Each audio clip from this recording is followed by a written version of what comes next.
If you care about this issue, shout it from the rooftops, because it matters. And We often hear things like religion has caused a lot of wars. And I think the situation is obviously a lot more complex. A lot of times people would use religion as a cover or as a motivating factor for other practical means. Yeah, I mean, you're either stopped at the border, so then you're just in Russia, or you're in Lithuania and you don't get stopped at the border. Well, what would you do? I don't know. That's why I asked you. Oh, okay. I mean, Shame Russia and Belarus. Yeah, that was a bit of a meme. Why didn't we think of that before? It is interesting that even people who supposedly would do a lot of research fall into these sort of traps where they don't actually understand the perspective of the people living there. Oh yeah, I mean, having a morality is sort of like a weakness. Yeah, where to begin? Alright, everybody, welcome back to another episode of the Atheniano Show. Today, I'm joined by the most frequent guests we have, Philip Karaivanov and William Hamilton, for the last physical episode in Edinburgh, or at least for now. Today is going to be another one of these news story episodes. So if you haven't listened to the previous ones, the way it's going to work is we are going to go through a bunch of news stories. I'm going to read some parts of the article, and we're going to talk about it, and then we move on to the next one. The topics we're going to be discussing today are illegal, basically like redwood selling in Mozambique, and how that links to Islamic terrorist attacks. We're going to be talking about Russocentrism in academia. We're going to be talking about weaponization of migrants in Russia and Belarus.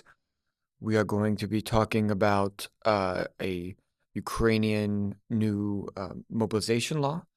And we're going to be talking about hikimori, which is like a Japanese phenomenon of isolating yourself in your room and doing nothing else for a long period of time. But before we jump into the first story, I just want to say briefly, because I saw this story on the bus here. This is from yesterday. 10 people were killed and 160 others, including children, were abducted during a raid by suspected Boko Haram militants on a remote village in north-central Nigeria on Monday. The attack occurred in the Niger region, which is right next to the Kaduna region, which, if you watched the last video, that is where the kidnappings happened. The 200 and 200 ones happened a couple months ago. These kidnappings continue to happen. We can speak about them on the podcast. Probably will reach about 200 people, maybe a little more. But if you care about this issue, shout it from the rooftops, because it matters. And I know the Israel-Palestine stuff is important, but hopefully you can spare a little bit of time to raise awareness for these kidnappings. So yeah, if you care about it and you want to make it happen, shout it from the rooftops. That being said, let's turn to the first story that we're going to be discussing today. So this is in Mozambique. This is a combination of a bunch of different news stories, but they're all linked. So the first is from News 24. Just says, Islamic State-linked insurgents attacked the town of Makoma in Mozambique's gas-rich Cabo Delgado province, according to people with the knowledge of the matter, in what is their boldest raid in more than 3 years. The violence is the latest string of attacks since December. And then this is from Religion Unplugged. Islamist extremists raging an insurgency in Mozambique have increasingly targeted Christians and church buildings in the first 3 months of the year. As a result, priests and their followers, a total of 100,000 people, have been forced to flee following increased attacks that have left scores of dead and some church buildings destroyed. The renewed attacks are coming at a time when the Mozambique government has been celebrating what it claimed to be a victory over the insurgency that has been raging in the northeastern Cabo Delgado province for the past 7 years. But since the beginning of the year, these terrorists have increased their attacks, making them more frequent and daring. And then in the first 3 weeks of February alone, these terrorists burned a total of 18 churches in 9 villages in the Chirua district. Now, this is from the BBC. The illicit trade with China fueling Mozambique's insurgency. So timber smuggling, estimated to be worth 23 million a year in USD, from Mozambique's ancient forest to China is helping fund a brutal Islamist insurgency as well as a large criminal network in the north of the southern African country. The illicit trade in rosewood I said redwood in the intro, it's rosewood, is linked to the financing of Mozambique's Islamic State-linked militants in the northern province of Cabo Delgado, according to data seen by the BBC from the Environmental Investigation Agency, an NGO that campaigns against alleged environmental crime. Rosewood is a catch-all term for a wide range of tropical hardwoods that are highly prized for luxury furniture in Mozambique. Mozambique's rosewood is protected under an international treaty, meaning only very limited trade that does not threaten the species is allowed. But basically, an undercover investigation by the EIA revealed that because of corruption and illegal logging, trade has gone on consistently, particularly to China. So, as I mentioned earlier, corruption plays a big part in this. Some described it as a symbiotic relationship between Mozambique officials and the governing party. Mozambique has been a beneficiary of Chinese leader Xi Jinping's global infrastructure project, the Belt and Road Initiative, for years, and sources said that the Frelimo Party gains legitimacy from attracting both Chinese business and large infrastructure investments and even campaign funds, and therefore is reluctant to criticize or crack down on wide-scale corrupt practices involving these players. So that's pretty much it. I skipped over a lot, but I'll put links to the full articles in the bio. But essentially, we've got Islamic insurgencies attacking Christian people in Mozambique, and because of Chinese rosewood trade, the government is both looking the other way, and this trade is helping fuel the Islamic insurgency's attacks. So, Philip, do you have any additional insight that you want to share with the audience? Sure. Well, I think the one thing that stood out to me, I guess, the first thing we're going to talk about is the religion aspect of this. And what's interesting to me is that we often hear things like religion has caused a lot of wars. And I think the situation is obviously a lot more complex in a lot of these cases where you would have a practical political concern, which is here you have people who are insurgents who are fighting against the actual governing of the country. But then you also have this layer of religion. And I think it's a lot of the times it's not obvious which is the real cause. And sometimes, a lot of times, people would use religion as a cover or as a motivating factor for other practical means. I think we talked about this in the previous episodes with Nigeria. But that doesn't necessarily mean that the religion doesn't then start to be like a secondary cause. So yeah, I'd say it like exacerbates it. It never like causes anything at the beginning. It's usually underlying cause, and religion is used as an excuse. But I do think the introduction of religion can sort of make the problem worse and perpetuate. Exactly. I think like a lot of times it's not a starting cause, but it starts to actually maintain the conflict. And even when the starting cause and the original concerns are met, there's new concerns now which have been used in the escalation of the conflict in the first place. I mean, what's interesting to me is, so you got China here, right? And we know what China's doing to Muslims in their own country, right? Detainment camps of upwards of 1 million, right? And often in horrible conditions. But here you see them allying with the Islamic insurgents.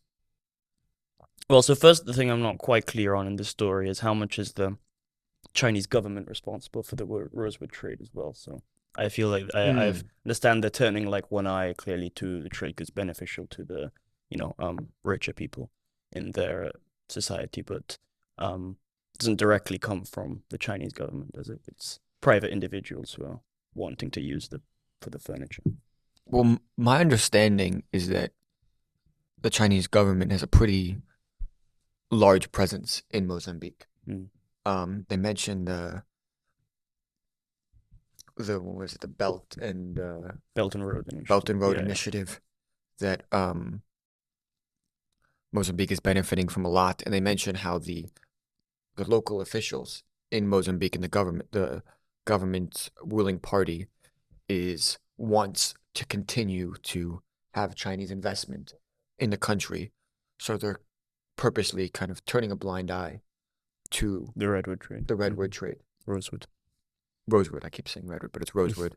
Well, I think there's also another factor, which is that they're maybe not directly, but they're exerting political pressure on the government of Mozambique as well, because it said in the article that they don't want to upset the Chinese government by taking more serious measures to try and stop this, right? So I think there is sort of it's obviously very indirect, and even the actual even in the articles, it doesn't say exactly how they're getting this money. Like, so the insurgents, are they actually using, like, are they cutting down the trees? Are they like involved in this, or are they just allowing people to come in and then they're basically paid for protection of the land? So I think it's a very indirect way of doing it, where it's not obvious to what extent the actual government's involved in putting pressure on Mozambique. Also, conscious of what I was saying, it is obviously the sort of upper class in China who are benefiting from buying the rosewood illegally. But I don't know if we can make a proper distinction between the government and the upper class in China.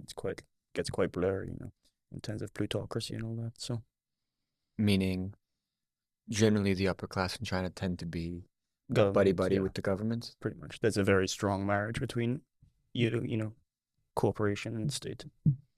It is interesting, too, the little detail that China itself bans rosewood trade, Mm-hmm. but they're perfectly happy to participate it.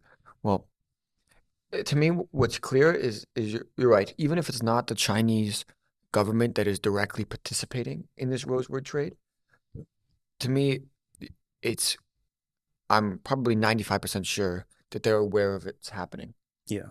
and they're choosing not to do anything about it. Yeah, I would say probably. I mean, it doesn't seem like they're concerned about it to begin with, and it's probably beneficial for them to have it, right? So I don't think they're in any way. I mean, yeah, you say it's interesting that they proclaim that they're against it as a country, but obviously that's just, speech. It's not really any action that we see here. I mean, is there any argument we can make here on behalf of Mozambique's government? Because Mozambique is their economy right now is in shambles, right? And they're largely a victim of brutal colonial rule by the Portuguese Mm. that has severely impacted, like, again, their economy. Portuguese were just stealing all the resources. And it's a country of, like, don't quote me on this, but I want to say like somewhere between 38 and 70 million people. Mm. Like, it's a very large country. And when you're a country that is not on the global, from a strategic perspective, right? When you're a country that you're not on a position to dictate the rules and dictate the way that the international economy is moving, you can make an argument that the strategy is you do have to be willing to play the game a little bit. And if you can get Chinese assistance with your economy by turning a blind eye to an illegal trade, then perhaps they're thinking, okay, well, what's the risk here? We're endangering a species, we're facilitating, or we're not doing anything about a trade toward a severely endangered species, right? They said that the redwood is now the largest, the rosewood, sorry, is the largest illegally traded species in the world by a lot. Um, but and you're potentially helping fund Islamic militants. But at the same time, if you go too hard on China, then you're losing a key economic partner in your development. And so I'm just trying to think, is there any case we can make for the Mozambique government to maybe not do the exact same thing, but to be in a position where they're kind of it's a lose-lose situation, right? Either they take drastic action against the Chinese government and against this trade, and they lose the Chinese investment, or they let it happen and have to deal with the Islamic insurgencies, but at the same time get support from the Chinese for investment. Yeah, I mean it's a difficult situation. I'd say that you can't really like blame them much for needing the Chinese support after, obviously Portuguese colonization they're gonna obviously be a bit wary of the West, and I mean I doubt um the country would be in much better shape if the West were in place of China, to be honest. Um so yeah. Yeah, I mean, purely practically, if we're looking at like the West is basically talking here about like principles, but it's not really giving any practical solutions to this, whilst China's offering them business. So you can't really say anything against that. I mean, on a international scale, that's more important to a country like that, and uh, it's just yeah. Well, you said like how many million people live there. It's just hard to keep that many people in control, right, and not have insurgencies. So even if we don't talk about the government being involved in this, there's still the insurgents, right? So yeah, I think I agree. It's a very complicated situation, and you can't really fault any of these practical decisions for the countries. I mean, so to kind of go to the other side, what are the potential solutions that the West or other major countries could do? Because we've talked about um, not concerning the rosewood, but we've talked about Islamic insurgencies in various parts of Africa. Um, what what are the ways that you think that countries that are quote unquote Christian countries could do to prevent these insurgencies? I mean, I don't know if they can prevent them because, as I said, I don't think the originating cause is always a religious one. So, if we're talking about like practical matters, I also don't think that countries should get overly involved in other countries' business unless we're talking here about just diplomacy and business. So, I don't have like a straight answer for what the West uh, should give. But from the articles here that I've read, it doesn't offer anything, right? So that's basically the main thing I'm taking away from this is that Mozambique doesn't really have much of an option. And we can see that because even the insurgents who are against the government are also working in the trade of rosewood, right? So we see that clearly both sides cannot be that happy because both sides don't have control of the whole country. But they're both willing to go along with this trade because clearly it offers them uh, enough solutions, right, for what they need. So I think you can see the importance of it for them if both sides are willing to go along with it, even though they know that their enemies in this case are also doing it, right? So maybe the West can offer something else that's and some sort of support against the insurgents, right, or something along those lines. But again, I don't know if what can be offered, and I don't know if it should be offered because I don't know that many details on the countries and what's actually going on there. But I think I'm staying consistent here with what I said on the previous one about Nigeria there as well. I thought that Christians should obviously talk more about these issues. They should be aware of these issues, and they should tell their governments about these issues, right, and actually try to bring the religion more into the culture instead of it just being locked away in some church, right? I mean, there was another article that I didn't share, but that was interesting. It was talking about countries in West Africa and the role that Wagner and other private military companies, um, Russian private military companies, have had in those countries. And I did a paper last semester kind of looking at that.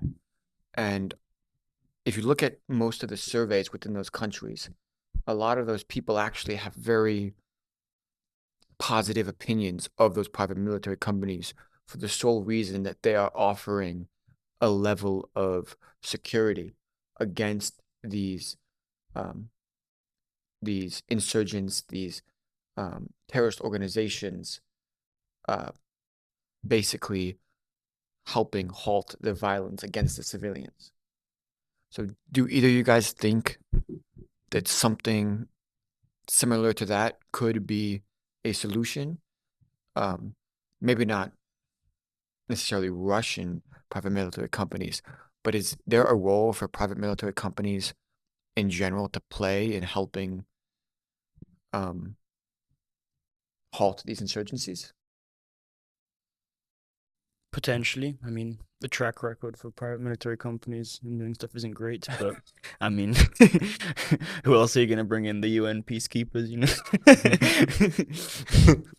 Yeah. Their track record's even worse. Mm. No, I agree. I mean, it's not ideal, obviously, but if we're talking about some sort of solutions, I think if you want to get involved, I think China and Russia are getting involved in the way that they can, in this sort of helpful way, but also obviously they're setting up their own like spheres of influence where they can actually, dictate certain things in those countries. But it's a pretty clear strategy for a country to do that. It's in its own advantage. It's also to the advantage of the African countries. I mean, it did say here that Mozambique has accepted military aid from South Africa and Rwanda, I think. So there is some of that, but apparently it's not enough. It's not substantial enough to actually keep the northern part of the country. Mm. Well, it seems like you guys want me to move on to the next story.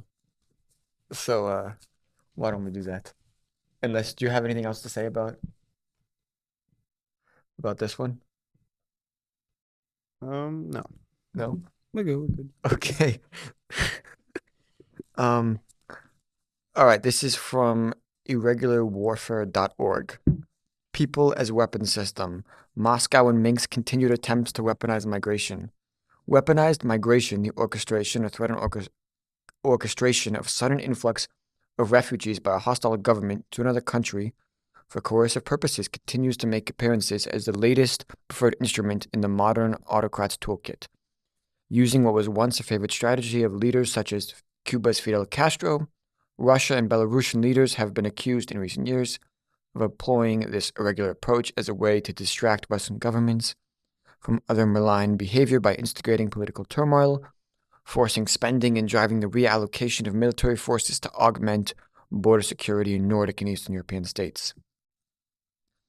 And this article says, well, not a new concept. To counter this particularly cool approach, the West must remain both pragmatic and proactive in considering ways to respond to Moscow and Minsk's attempts to weaponize migration. Finland is the only latest country to call out Russia's hidden hand in fomenting migration crises, closing border crossings with Russia for the second time in early December 2023, after more than 200 asylum seekers entered the country from Russia. The Finnish Prime Minister, Petteri Orpo, described the situation as exceptional and accused Russia of trying to undermine Finnish national security with the hybrid operation.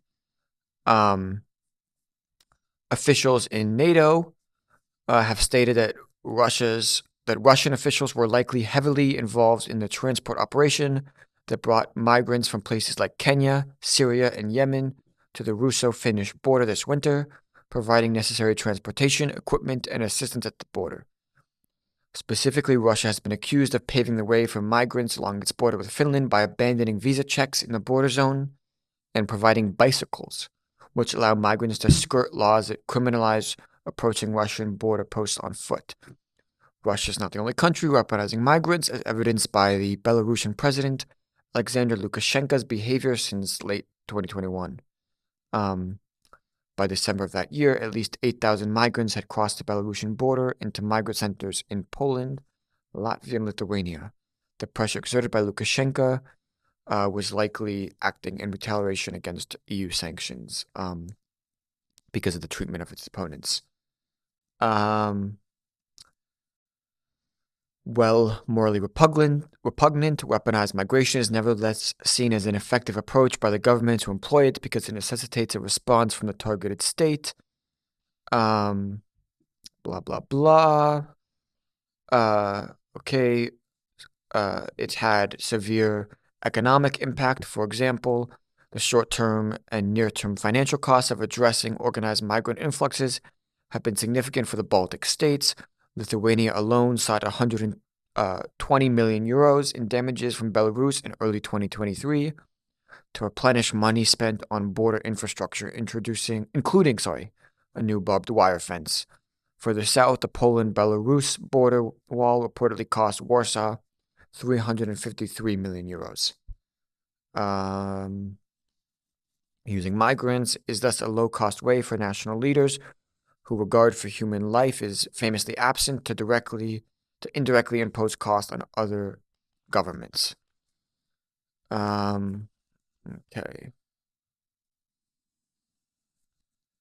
That's pretty much it. I can just say this article gives some suggestions on how to combat that. The first is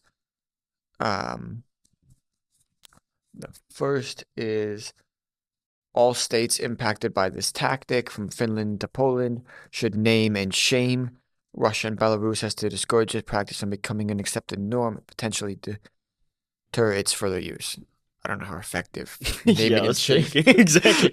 Yeah, Please don't do this. I'm not very convinced by some of these measures here.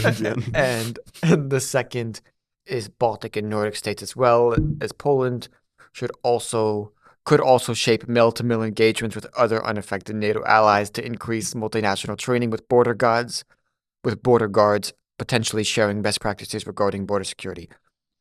At a minimum, NATO should incorporate scenarios similar to those currently experienced by border countries into future war games as a way to feature Russian hybrid operations in more conveniently minded events. All right, so basically, Russia and Belarus are getting migrants to come to their country and then shipping them to other countries as a way of inflicting economic and humanitarian costs on those countries. So, William, I'll start with you. What do you think is the appropriate moral response to this phenomenon? Because there is one solution, which is just like all of the migrants that Russia and Belarus are sending to these countries that are affected by are like, sorry, you can't come in, get the fuck out of here, Just get go completely back locked to your down. other countries. Now, in my opinion, that would probably be Russia and Belarus's response if these other countries use the same tactics on them. But supposedly, right, these other countries, like Lithuania, Finland, Poland, care more about human rights than Russia and Belarus, so they're not willing to do that. So I mean, if push comes to shove, I feel like they probably would. Whereas now it seems like it's just a slight annoyance. It's not like causing too much trouble. And obviously there's some problems, but I feel like if it was tested eventually, the human rights concerns would probably not be too paramount. I mean, one question I had is like, it seems like this article is not attributing any agency to both the host countries from which they're coming from, but also the people that are coming, right? Like, what is Russia? One thing that's a little bit unclear to me is what are Russia and Belarus saying to these people that are like causing all of these people in these countries to come to their countries in the first place? Yeah, I mean, I'd never heard of this phenomenon before I read the article, so it did kind of confuse me a little because I'm not sure, what is it. When I first heard it, I thought it was like sort of a gunpoint situation. They just like force people out and say, right, go here. But I imagine it's not what's happening. I don't know, pay you money to leave. I don't know. I'm quite unclear on No, that. but I mean, like, how do they get them to Russia and Belarus in the first place? Yeah, yeah, and that's what I'm thinking. They bribe them and then they tell them to leave. I don't know, come and then leave. It's strange. Mm. I mean, like, obviously, countries like Yemen, right? Situation is terrible, so the people want to get out. But I don't understand how you end up. You're right. Maybe it's like false promises. Like, if you come here, we'll give you all of this. But presumably, right? These other countries should like catch on and be like, or sorry, not the other countries, but once it happens, people from these countries should be like, all right, I know it's bullshit, you know? Well, I mean, depending on the country, Yemen, it might even if it's bullshit, it's better than the current predicament, being shifted around and gone to wherever in order to be used as a tool. Might be okay with that. Yeah. But also think about it like, all right, let's say you're a migrant and you're in Yemen and your house is being bombed. Bombs are fighting every day in the streets, blah, blah, blah, blah. And then you get this opportunity and Russia's like, oh, come here and you're like, and I'll get shipped to Lithuania, right? And be in the EU. That's not such a bad outcome for them. Yeah, exactly. Yeah, I mean, you're either stopped at the border, so then you're just in Russia, or you're in Lithuania and you don't get stopped at the border. And they probably know they're probably not going to get stopped at the border to begin with. So, yeah, I mean, it's a clever tactic. I don't like have that much to say about it. It seems a bit petty to me, honestly, because it's to do with like countries which are like Finland, for example. I mean, obviously it's because of them becoming a member of NATO, but it just seems kind of a bit petty on Russia's side. I mean, just throwing in some people just to annoy them. I think William was right on that. If it was really like their biggest threat, I think it would have. We wouldn't even be discussing moral outcomes. We would be talking about the security of the countries that are involved. I mean, these countries are not like that large countries. Like Finland's large, but not in terms of actual Habitable places. Yeah, areas. exactly. And then Lithuania and Latvia, obviously not. So I think that's something that you guys said. And also, yeah, who are these people? I mean, the article in general, I'm not a fan of because it doesn't answer a lot of these questions. And then we could actually see like the effectiveness of it because if it was, I mean, even the solutions that are given here, I mean, shame Russia and Belarus, Yeah, that was a bit of a meme. and then the NATO countries should share like advice, like notes on the issues. I mean, obviously, I hope they're doing that. I mean, that's like the Yeah, least they why can didn't do. we think of that before? No? Yeah, so I don't know. It's happening. Yeah, but I guess what's interesting for me about it is it's there is this moral aspect of it. It's like because you say again, you said you didn't know this was happening. I think most people don't know this is happening. Mhm. And you get some people that are like, oh, open borders, or you should let refugees in. You should, help people fleeing from countries. And it is like it does sound kind of like, uh, you know, fake news.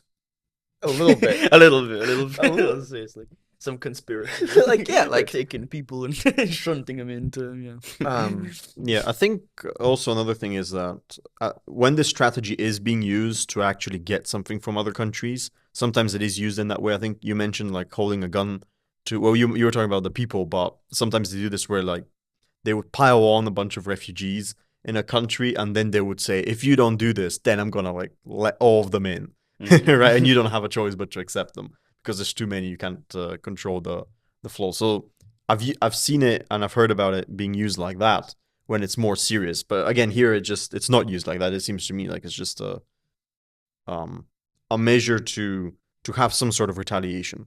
yeah. But it is very interesting the way countries that have seem to have no regard.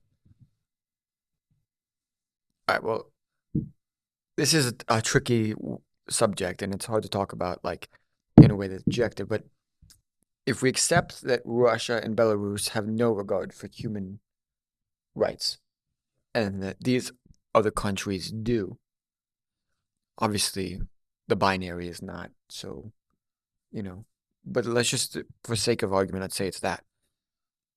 It is kind of strange to me that you can actually weaponize that morality. Oh yeah, I mean, having a morality is sort of like a weakness at a certain point. So it's like stuff that you can exploit. I think that's like quite clear. If you've got principles, there is stuff that you can exploit. Mm. Yeah, I think even people who do talk about a lot of like moral issues in terms of international politics, they, at the end of the day, when you ask them, okay, but what if you're in a dire situation? We're talking about survival here, and even they're like, well, in that case, you don't, you're not as strict on it. So I think, yeah, I think people recognize that. I mean, but this is, I mean, I was just doing some research on the Lithuania election, and this is a big issue for a lot of Lithuanians. Um, like, I mean, it's a country of 2 million people, right? So if you have like, if the number, I don't know what the number is, but let's say the number increased to like 200,000 in a year. That's a lot of people coming into the country. Um, so I mean, what do you do? Like, how do you, obviously these solutions I think are pretty shit, but I mean, guys, help me. Like, what could be a response besides sending them all back? Oh, well, you took my one out. Well, no, not sending them Well, back. is that a real? I mean, do you think that's a real response? Sending them all back? I mean, I don't see why they should let them in. I mean, maybe there's some sort of, again, I don't know. I mean, this is a poor article. It doesn't like give me any information about. Again, we don't know who these people are. Are they being forced to be there? Where do they come from? And in what condition are they found at the border? Yeah, exactly. I mean, you So already if know like they what are happens if they're not let in. It's not really clear. Like, are they just gonna die? Are they exactly, I mean, we if they're don't know. being like killed at the border if they don't get in, or if they're being maltreated, obviously then we would have a completely different situation. But if it's just, them being forced in, uh, again, you guys mentioned it before, the alternative case, and in that case, I don't really see a reason that a country should be forced to accept them when it's clearly just a strategy to cause economic problems for that country. So you just send them back to Russia? Sure, that's not exactly what I said, but if we want to simplify. Well, yeah. I mean, I don't think it's. Let's put it this way. I don't think it's evidently a bad way to deal with this. I don't think it's like, oh, clearly that's not an option. I think it With is the an like option. limited information we have, I'd agree with that. Yeah. Okay. Hmm. Well, what would you do? I don't know. That's why I asked you. Oh, okay. I mean, Well, it seems like you don't want to say denying well, them in or well, I sending them just back. feel like you're just gonna get into this like, we're sending them this direction, and you're sending them this direction, and you're sending them this direction, and you're sending them this direction, and it's just never gonna like. Well, no, you just don't let them in to begin with. So then, so you mean just like, but Russia's not gonna let them stay. That's what I said. I don't know what they're gonna do with them. Yeah. But if Russia is, part of the benefits of this strategy actually is that you're not doing something overtly bad, because what you're doing is just transporting people, right? That's a lot of the reasons why people do this. So I mean, if they want to stay consistent with that, if they just don't, it's just be a failure of an operation, right? They're trying to get them in, they can get them in. End of story, right? Now, again, we don't know what happens to them, so that's a different question. Okay, well, let's say hypothetically, for argument's sake, by sending them back, let's say it's like 100,000 people from Yemen, and by sending them back, Russia, you know that Russia is going to send them back to Yemen, where they're probably going to either starve to death or die. Then what is the solution? Is it the same? Depends on the cost of the country, right? If you can maintain them, then you don't send them back. Or if you can talk with your allies about it, then again, you don't send them back. But if you don't have any other options, then you send them back and you leave it up to Russia. Same thing? Yeah, I mean, I'd agree. I think if you wouldn't want to send them back. Obviously, that's a a last resort. But you'd ideally try to like spread them out throughout all of Europe, I guess, so they harm as few countries as possible. But it's difficult to have that sort of organization, and most other countries are just gonna say no. So All right. Let's move to the next one. Philip, I know you're gonna have a lot to say about this. All right, yeah. All right, this is Overcoming Russocentrism in Academia by Dimitri Pavatoru, in New Eastern Europe. Okay. The full-scale Russia invasion of Ukraine was followed by torrents of discussion and debates and arguments on how, quote-unquote, Russian studies in the West might be reimagined in this new context. In general, pundits agree that more focus is required on the historical context and colonial experiences of the region, as decades of Russocentrism have merely reproduced a plethora of Russian myths and representations about the country's smaller neighbors. These ideas quickly came to be seen as the norm. While these propositions are relevant to more mundane aspects of academic inquiry, which are easy to overlook in day-to-day work, should be given more priority in research in order to retain a minimal level of objectivity. Okay. For decades, Ukraine, together with many Soviet republics, have been overwhelmingly researched from a Russocentric vantage point. Okay, this led to a substantial degree of Western academic and political ignorance concerning Ukraine. Russia's intellectual hegemony over Ukraine in the West was utilized to construct the local hegemonic geographies of Eastern Europe, which in some cases were accepted by a wide group of researchers. According to Professor Taras Kuzio, this hegemony resulted in a palpable crisis in Russian studies whereby the Soviet and the Russian state were analyzed as just an ordinary unit in the international system. Okay. After the breakup of the USSR, Soviet and Russian studies have been redesignated as Slavic or Eastern European studies in many universities across the West. However, this did not lead to a major re-evaluation of curricula or reassessment of the Russian and Soviet imperial past. And then it goes on to discuss realism, which... Alright, fuck it, I'll just read this. Among the most prominent advocates of Ukraine disarmament and neutrality through peace negotiations in line with the Kremlin's demands are the so-called realists. These are academics and commentators who build their arguments, or at least claim to do so, on the basis of Kenneth Walt's groundbreaking theory of neorealism. Enjoying a level of academic hegemony of its own, neorealism portrays IR, international relations, is an eternal fight for survival in conditions of international anarchy. As a result, the state is the basic unit of interactions where the nature of the internal regime does not matter in international interactions.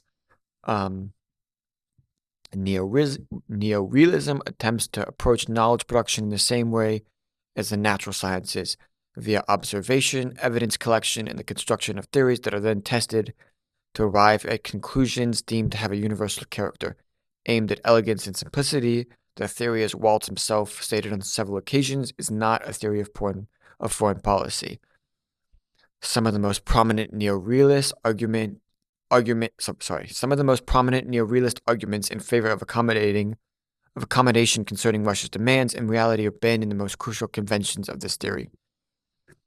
Take John Mearsheimer, for example, whose arguments about Ukraine are posited in an uncompromising axiomatic fashion bordering on dogmatism.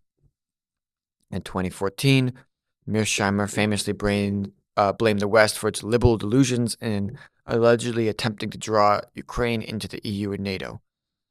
And then he goes on to speak about critical geopolitics, which is supposed to be this new critical way of examining international relations, but he's equally critical of this because he says this theoretical approach engages with geopolitical representations, imaginations, and discourses expressed through the media, popular opinion, and academic, and by state leaders. It is then puzzling how Russocentrism, accompanied by uncritical use of Russia-generated discourses, has managed to slip into this academic field. One prominent example can be seen in the contributions by Professor Gerard Toal.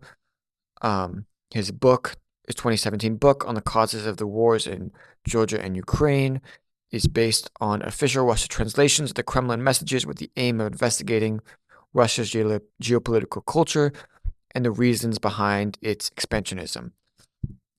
Basically, the point is that both of these studies are examining other Eastern European countries, in particular post-Soviet countries, still in from the vantage point of Russia, and then looking at them rather than looking at these countries' autonomy on their own. So that's basically the point of the article, is we need to stop looking at these other countries in academic research and in academic courses through the lens of Russia interacting with these countries and give more autonomy to these specific countries. Which I think is a principle most people can agree with. Yeah, I mean, in theory, it seems pretty uncontroversial. But the question is, right, I mean, I took a course last semester, Russian foreign policy. And obviously they dealt with Russia's interaction with other Eastern European states in the course. But I think the central point is, right, Russia dominates the politics of that region. So when you're teaching people a course on the region, you kind of have to start with Russia, right? Um, so I don't know if there's any way to deal with,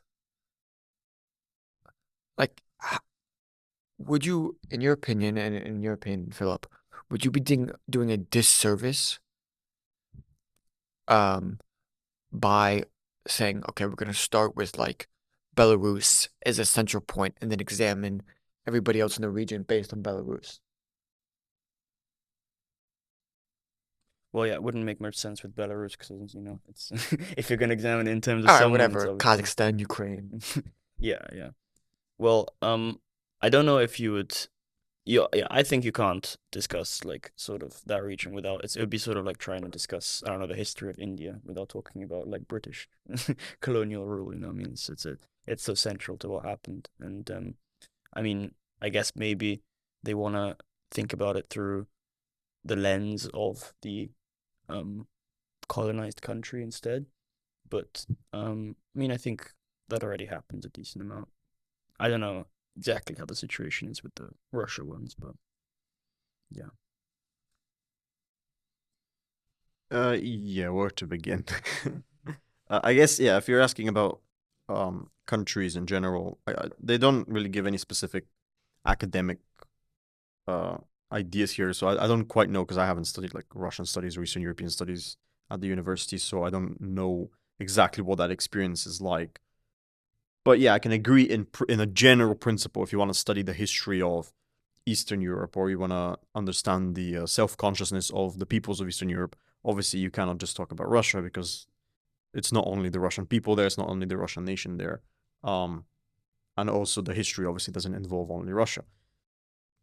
You still have to talk about Russia. Obviously, it's the most successful state in Eastern Europe if we just look at it in terms of power. So and influence, right? So you have to talk about Russia to begin with. I don't know. I mean, it's in that general sense, I agree with the sentiment of trying to understand it. But again, I agree with William that I don't know if that's being neglected in a sense. I mean, the self consciousness is definitely neglected, but I don't think we even understand Russian consciousness and how they view themselves as well very well in the West. I mean, so I don't really know how much progress we have there in terms of Russocentrism. I think it's just something that we don't understand of other nations that don't think the same way.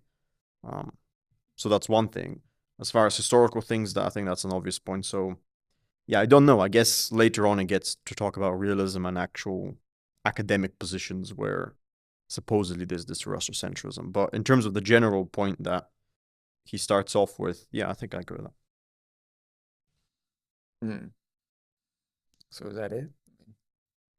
Yeah, I mean, to be honest, I would say same. I don't really know much about how the Eastern European study was sort of conducted, you know. It's, as I was saying, it bears a lot of like similarities to the way they talk about decolonizing the curriculum, which has become a bit of a buzzword now. Um, and again, there's some legitimacy to it, but it's definitely just used in I think offhand way, which is just sort of vaguely gesturing at some kind of social reform that isn't very specific, and then you can fill it in with whatever you want. I wonder if you can make an argument that by continuing to analyze these things in a way that starts with Russia as the focal point, that you're actually continuing to perpetuate Russia as you're actually playing a role in perpetuating Russia as the main actor in that region. Like, because let's just take Eastern Europe, for example, but you can do this with any region. If the main focus of, if most of the courses are based on Russia and Russian history and, you know, Russian language and all of these things, right? Well, then most of the money of the department and most of the resources are going to be going toward learning more about Russia. And I mean, I guess both from a psychological standpoint, but also from a material standpoint, um, you could, I guess, make a case that that's perpetuating Russia's power in the region. And if you wanted to, if the goal was to decrease Russia's power and make it a less significant country, then maybe you should stop paying attention to it in academic studies, and maybe that would help bring about a shift. I don't know how to quantify um, how great that shift would be, but I guess you could make an argument that by shifting the focus away from Russia, and right, you would have no Moscow institutes, you would have no schools, Russian language schools and countries. Um,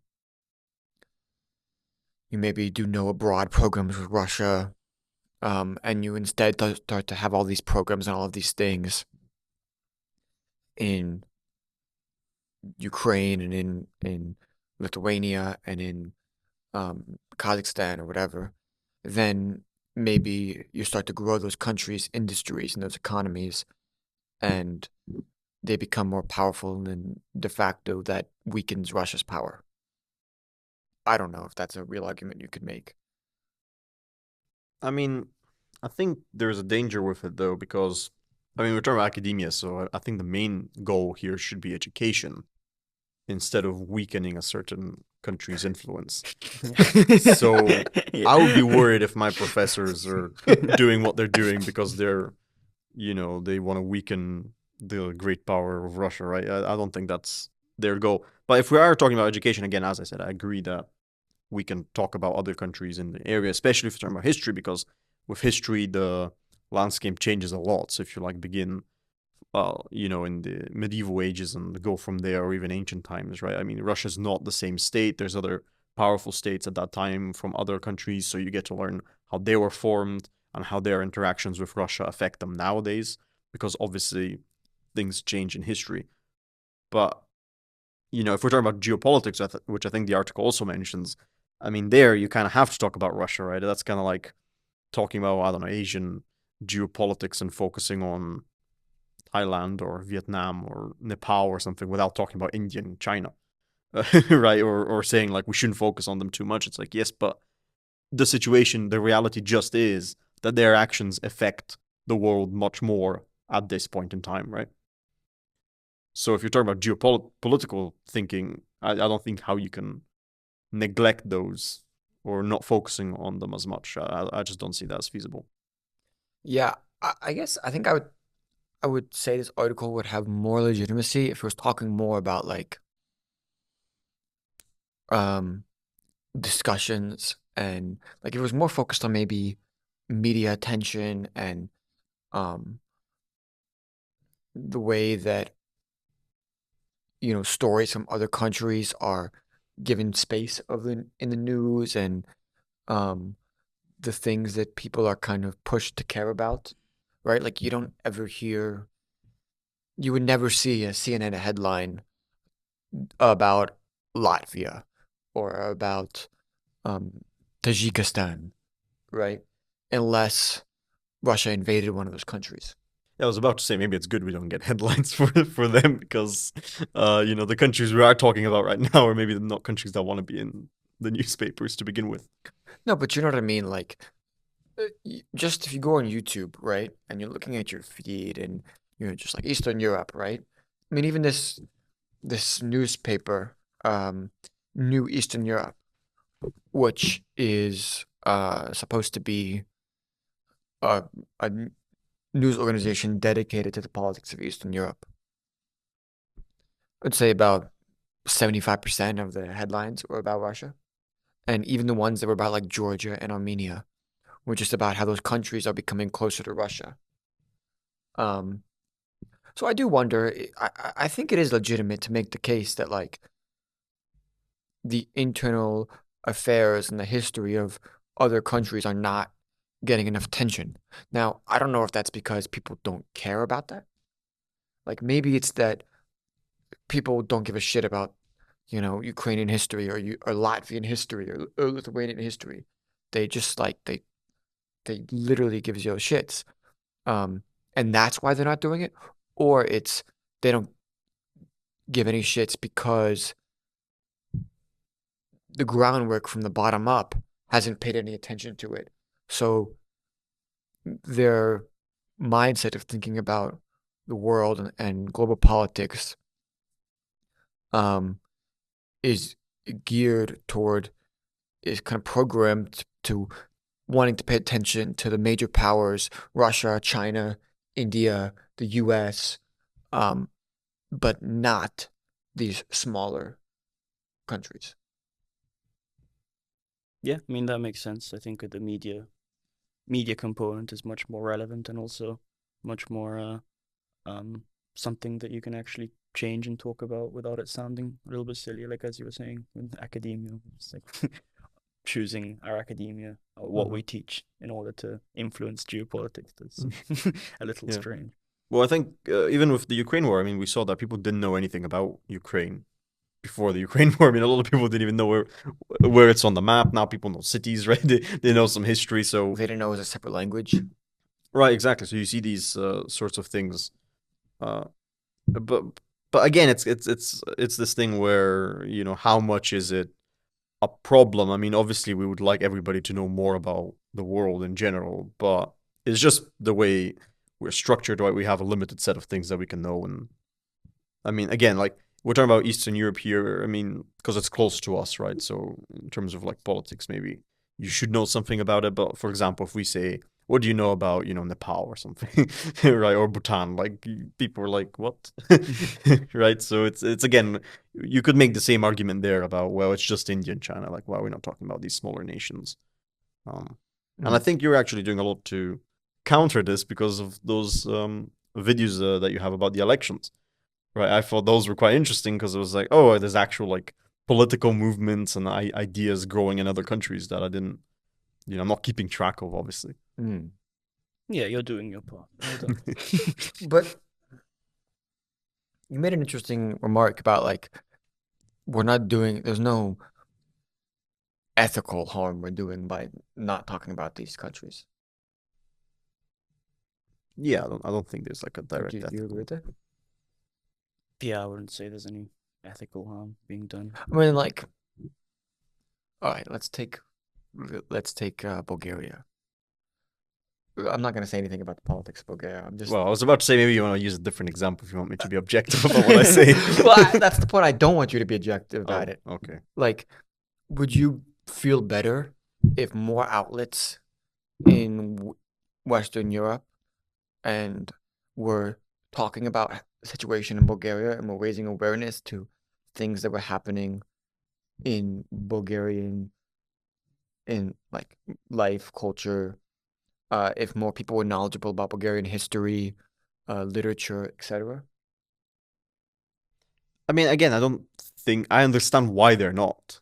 Right, so that's kind of the thing. Obviously, would I like it? Sure. I mean, what kind of person would like people knowing more about their culture? I don't know if anybody who's like against that idea, but it's just not. I understand why it's not prevalent. I mean, even with people who do articles on Bulgaria, or I would assume this goes for other countries as well, um, it is interesting that even people who supposedly would do a lot of research fall into these sort of traps where they don't actually understand the perspective of the people living there.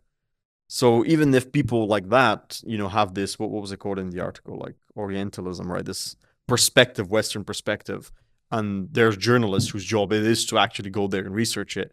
I mean, how much are we going to expect of ordinary people, right? Again, this was about academia to begin with, but it's kind of the same. Yeah. Well, and I think you raise an interesting observation when you're talking about, okay, but how much people actually know about like Russian people, right? Like these countries, China, Russia, are huge, and the viewpoints differ a lot, and there's a lot of different parts of Russia, right? Like, And we're not exactly friendly with them in terms of like, I know people who were interested and had gone there and actually researched it, but I mean, even with countries who are closer to the West in terms of like, I don't know, Hungary or something, people just don't know much about them, even though you can easily go there and, start to actually learn something about the culture. But even then, it's like people don't understand the actual like perception that those countries have of the world and of themselves. And I think it's understandable why. I mean, it's quite difficult to get a different perspective from your own. well, like, so the point I'm trying to get at is, like, what are we actually studying or learning about when we are studying these things? Like, it seems like we're not actually, particularly when we're focused on geopolitics, we're not actually learning about these countries. Like, it's not like when you take a class on Russian politics, you're not like actually doing a deep dive into the Russia psyche and all of these things in Russian history and all of these different authors and all of these different things. What you're really doing is you're getting a perspective on how Russia has influenced the world around you, right? And the major events that have kind of shaped the world. The Russian government and political movements in Russia that have shaped the world around it, right? So it seems like what this article is advocating for, this deeper knowledge of other Eastern European countries.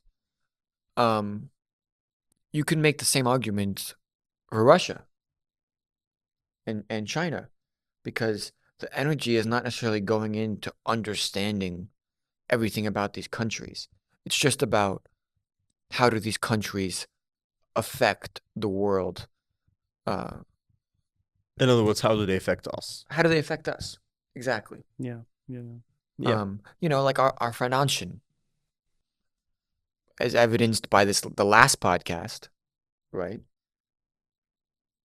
We have no idea, what ordinary Chinese people actually are thinking, right? And news outlets and stories that we get in the West about China, and we think we know stuff about China because of that, could be interpreted or could be viewed in an entirely different way through ordinary people in China, right? And they could have an entirely different perspective. So we may think we're knowing something about this country, but we don't actually know, we don't actually understand it from, we're not actually taking steps to look at it from their lens.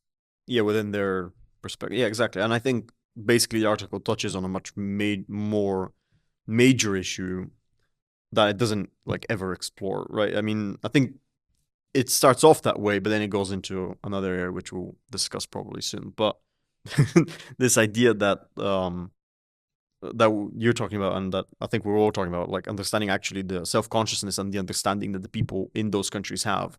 I just don't think I don't even know if we strive to do that, right? Especially if we're talking about just political courses. I mean, I think they're just, as you said, they're about how those countries act on the political stage, right? It's not about how they perceive the world or any like deeper motivations about why they do that. Maybe history courses are closer to that. Maybe, and there are people who like specialize in certain countries, and those people are going into the country doing ethnographic sociological studies of those countries, right? And it's not just Russia, right? You have professors who specialize in Baltic, politics, specialize in Balkan politics. Um, it's just when you're teaching a wide course on politics and you're covering Eastern Europe, and most of the time, right, you don't have 2 years to just, you know, everybody goes to all the countries in Eastern Europe. You probably have in these courses like a week max to cover it, right? And so there's only so much you can do in those courses, right? Yeah, from what I've seen, if we're talking about like the Balkans, for example, the people who have the best understanding are people who just live there. Live there. I mean, like I'm talking about like Western journalists, for example. Like they would actually go there. They travel around the countries. They normally like stay in some, Belgrade or Sofia or whatever, and they actually listen to the news there and they see what the people talk about on the street. And they're the closest I've seen to actually capturing it. But a lot of the times I would read the articles which just seem completely outlandish, right? It's clear that you're taking one perspective and then you're like imposing it on a different situation, and that's easier to do where you're just taking your own perspective and you're seeing, okay, how does this situation, how can I categorize it in my perspective? And the opposite of that would be to learn a completely different perspective and see how things categorize when you look at it from that point of view. Yeah. But that's very difficult to do because you actually have to understand why they're viewing it that way and construct it in your mind, and that's more difficult to do than just figuring out, oh, okay, so I have I have a category for bad things and I have a category for good things. I'm obviously oversimplifying. And then you just go into a new area and you're like, okay, in this country, who are the bad ones, who are the good ones, according to my preconceived notions of those categories. Yeah. But by the way, what you're just talking about, right? I think kind of the point of realism is like it's not supposed to be this super detailed description of everything that's happening and all the minute details. The point is that it is a simplification and it is an abstraction, but that's part of the benefit of it. It takes a really, really complex situation and all of these finite details and all of these things, and it gives a very simple picture of them that is generally right in most cases.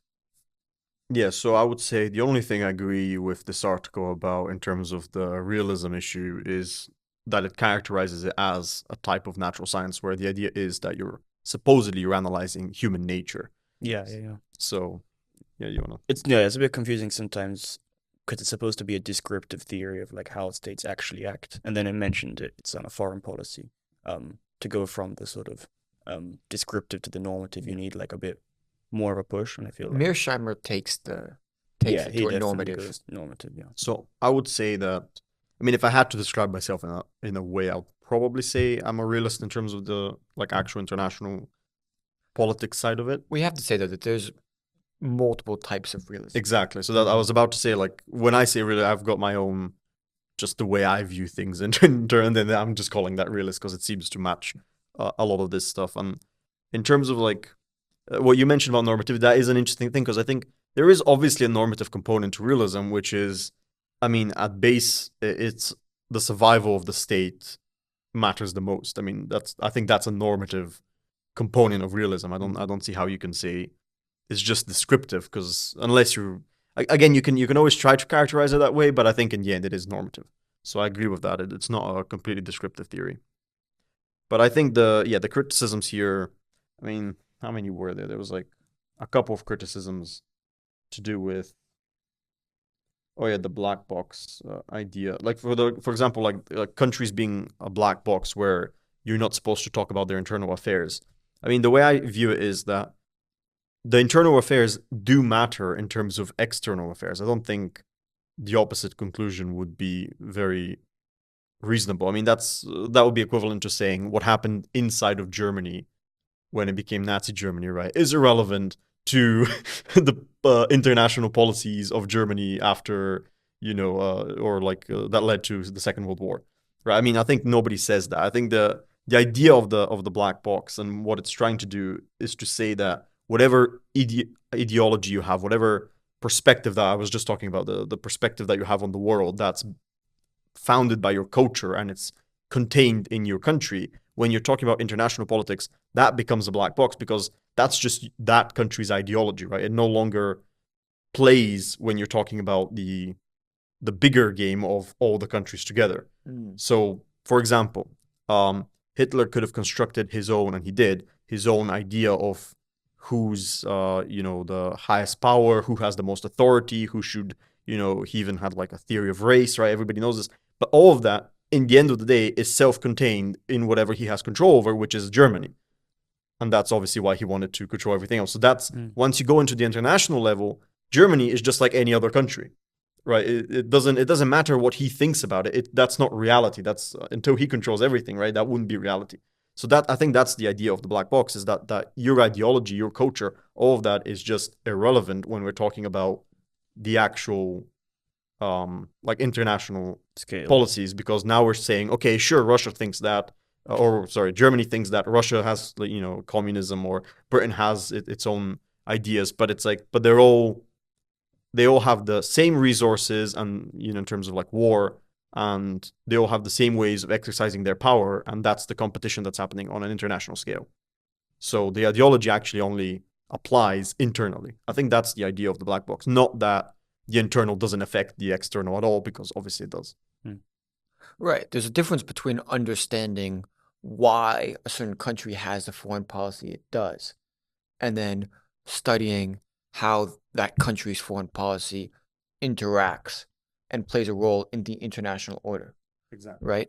And neorealism does not, realism actually kind of posits a theory about why a country has the foreign policy that it does. But neorealism is more focused on how does the foreign policy that that country has affect the international order, but not necessarily how do the internal and minute details of that country shape that country's foreign policy. Right. And, so I mean, I think a lot of people miss this when they talk about critiques of realism. It's not meant to be this holistic perspective of everything about a certain country. It's just supposed to give an overview of how that country's foreign policy plays a role with other countries' foreign policies in the international arena. Yeah, and I think that's why. There was this quote that the article, because it's saying that John Mearsheimer is wrong about a lot of stuff, and then it quotes him saying that we should understand how Russia thinks, and then that's supposed to be like a bad thing in terms of like, it's one of the bad quotes that it says. But his whole idea was that, as far as I understand it, when I heard him actually like talk about this in a lecture, was that you should understand how they think, because the idea is that you have the black boxes that are in the world, and then each one has its own ideology, and obviously that ideology also affects how they think about the outside world and what their relations are with the outside world. So when you're trying to be diplomatic with another nation, your priority shouldn't be to take your own ideology, which is self-contained, right? It doesn't apply on the world scale. It's just in your country, and then you're trying to take that and then apply it to the other country that you're trying to be diplomatic with. It doesn't work that way, right? You need to understand how they view the situation, because that's how you predict what they're going to do once you do something else, right? So obviously, if you can do this interpersonally as well. Obviously, if you want to know what a person is going to do, you're not going to think, what would I do with all of my beliefs? You're going to try and well, people do say you should do that, but that's because we can't get into other people's heads, right? With countries, it's different, because we can know what they think if you just try to understand them, which is what we were talking about in terms of self-consciousness before. Right. Yeah, that's a good link back. William, do you have any further comments before we move on to the next? No, I don't think so. I think Okay. Philip had a lot to say on this. It's going quite It was hard. good commentary, though. Yeah, definitely. I enjoyed it. Okay. Now we're going to move on to the new Ukrainian mobilization law. And this is an article from CNN by Ivana Katsova. By the way, in case anybody's wondering, she's not Russian, she's Czech. So I hope that makes a difference when I'm reading this. Basically, under Ukraine's new mobilization law, which came into effect on May 18th, Ukrainian men are now facing a choice: comply and face the possibility of being sent to the front lines, or try to evade and risk penalties and condemnation. The new law requires all Ukrainian men between the ages of 18 and 60 to register with the military and always have their document on them. However, only men aged 25 to 60 are subject to mobilization under the new law. The limit has been slashed by 2 years from 27 years, but it's unlikely to make much of a difference because of Ukraine's demographic challenges. So the bill calls for all men of fighting aged to show up for medical examination and renew their data in local conscription offices. Ukrainian men living abroad also have to update their contact number and address offline. Also, the Ukrainian parliament chose not to include in the bill a clause allowing soldiers to return home after 3 years of service, which had been the standard policy before the Kremlin's full-scale invasion. The move prompted widespread outrage among those who have spent the last 2 years fighting Russia's forces, leaving them feeling abandoned and with little hope of returning to civilian life or even enjoying a proper vacation. Soldiers who already serve in the army were infuriated by the fact that the bill does not give them an end date, but at the same time leaves plenty of legal possibilities for the new recruits to avoid being called up or deployed. Ukrainian serviceman Igor Firzov said in a Facebook post, "This ambiguity shows us we're being fooled," he said. So this is continuing on the same theme, but it's from Lithuanian radio and television. Kiev is increasing efforts to mobilize men who may be hiding from military services. Consular services have been suspended for them, which has caused a great deal of indignation, especially in Poland. But this is not enough, and Ukrainian leaders have started to look for additional manpower outside the country. Recently, many Ukrainians living in Poland were informed that their expiring documents would be replaced. Ukrainians scattered all over Poland came to Warsaw in the hope of obtaining their new passports, but received bad news. There's a quote: "This is a campaign against people dodging military service. They don't ask us the reason why we left Ukraine. Why do I have to fight with the army if I left legally? The diplomats are already interpreting the law in their own way." So this is a quote from one guy who wanted to stay anonymous, who doesn't want to serve. And he says, "I don't want to kill people, and in principle, I'm not ready for it. If shelling starts on the front line, I think I will be confused and will only create problems for others. I think I'd be more useful making money and bringing dollars to the country than digging trenches or guarding military facilities." He said he believes Ukraine does not have enough weapons to militarily reclaim territory seized by Russia in the war. The only way forward, he says, is a political agreement that would lead to Ukraine regaining its land. The man said that if he was to receive a draft notice, he would leave the country. "I don't want to leave. I know that things are not so beautiful and sunny in Europe, but if I had to choose between going to war and going abroad, I would choose abroad. I would pay a bribe. My life comes first, and I realize that there is a very high chance of being killed." And this article says that many people have attempted to run away, with officers detaining many people trying to cross the border of Ukraine on a daily basis. So, we've got a bill that is trying to get more people to serve. Now, obviously, it's not Ukraine's fault that they're in a war, although some may disagree with me, but I don't think it's their fault, at least solely. But they need people. This is kind of actually an interesting parallel between that migration thing, because Russia doesn't give a fuck what you think, right, about going to war. It's just drafting men who just turn 18 or essentially younger. Like, send them off. We don't care if you get killed, just go, right? So they don't, and also Russia's population-wise is a much larger country. So they don't have problems with personnel, right?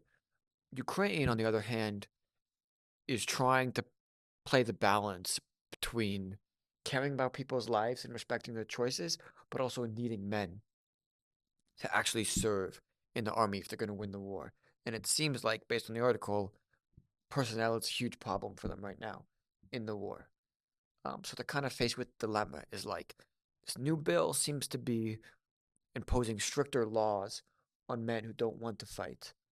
Um, but at the same time, they want to kind of still respect people's choices. But I don't know. Yeah, I mean, I think the question here, like setting aside any, moral concerns we have for, who's right in the conflict, I think it's like, what is the end goal for Ukraine? Like, what are they? They're just keeping on sending more and more people, using more and more resources, and like, what are they actually hoping to achieve? Like, realistically, like, what's going to happen in this war? Well, I think that's an interesting question. Yeah, which I don't think you're ready to answer. But before we jump into that, I want to talk more broadly about mobilization laws and whether or not you think it's just for a country to insist in a war zone to insist that its civilians participate in the war. Well, that's what I'm saying. I think this question is though important. You can't avoid it because I think it's justifiable depending on the circumstances. If you're sending them, if there's a actual chance that something will be gained from it, you have like serious like there is a it's necessary to do it for the survival of the country for whatever greater purpose is happening. Then I mean, sure, I mean you can conscription. It's got to be done. You've got to increase it, but is this one of those causes? That's So the you're saying question. if there's a clear strategic goal and a clear means to achieve that strategic goal, then it's just. But if there's no end in sight and no strategic goal, then it's not. Is Yeah, that kind that's of what what you're I'd say. saying? Yeah. So I guess here I'll disagree with William for the Hmm. first time in our Alright. conversation so far. Juicy. um, well, I guess I want to be more broad because if we're talking about like a strategic goal, I don't think that can be advertised in terms of like how would exactly that would that look like? Would the military be like, okay, we want to take this city, and we need you to take the city, right? And then I mean that seems like too specific. Maybe that's what I'm trying to say. So if I had to No, I wouldn't think about it in terms of a specific like strategy goal of taking the city, but more like broadly in a war, like what direction is this war heading at? yeah, Do we so have maybe okay, maybe we can't come to a compromise then. It was a Right, short-lived 'cause- conflict. Well, because there's tactical objectives and strategic Yeah, yeah. So objectives. I meant like they need like a general theme, I guess, is what I'm trying to say. So, for example, so your question is it right for a country to mobilize people? And I think the answer would be, I Against think their William is will. Because obviously, if they voluntarily want to go, that's Yeah, perfectly fine. conscription. sure. Um, and no, yeah, I agree. And I think we agree that that comes down to the actual situation and whether the country has basic. So basically, I'll put it this way: Ukraine, if really like we're talking about here, the survival of the state, right? It's the survival of the country, and the intention of Russia is to just just decimate the country, and you need to defend your homeland, right? And then we also have this idea that, well, I'll leave it with that because I'll overcomplicate it. But basically, I think that's a just enough reason for a country to If Russia were mobilize. trying to just completely steam conquer the entire country, Right, because if a country is Yeah. being attacked by an adversary, like I don't know, like the Mongol empires, like to make even more explicit, right? Obviously, the country is trying, and the leaders of the country are trying to protect the citizens of the country, which would, in this case, involve the citizens actually going to war.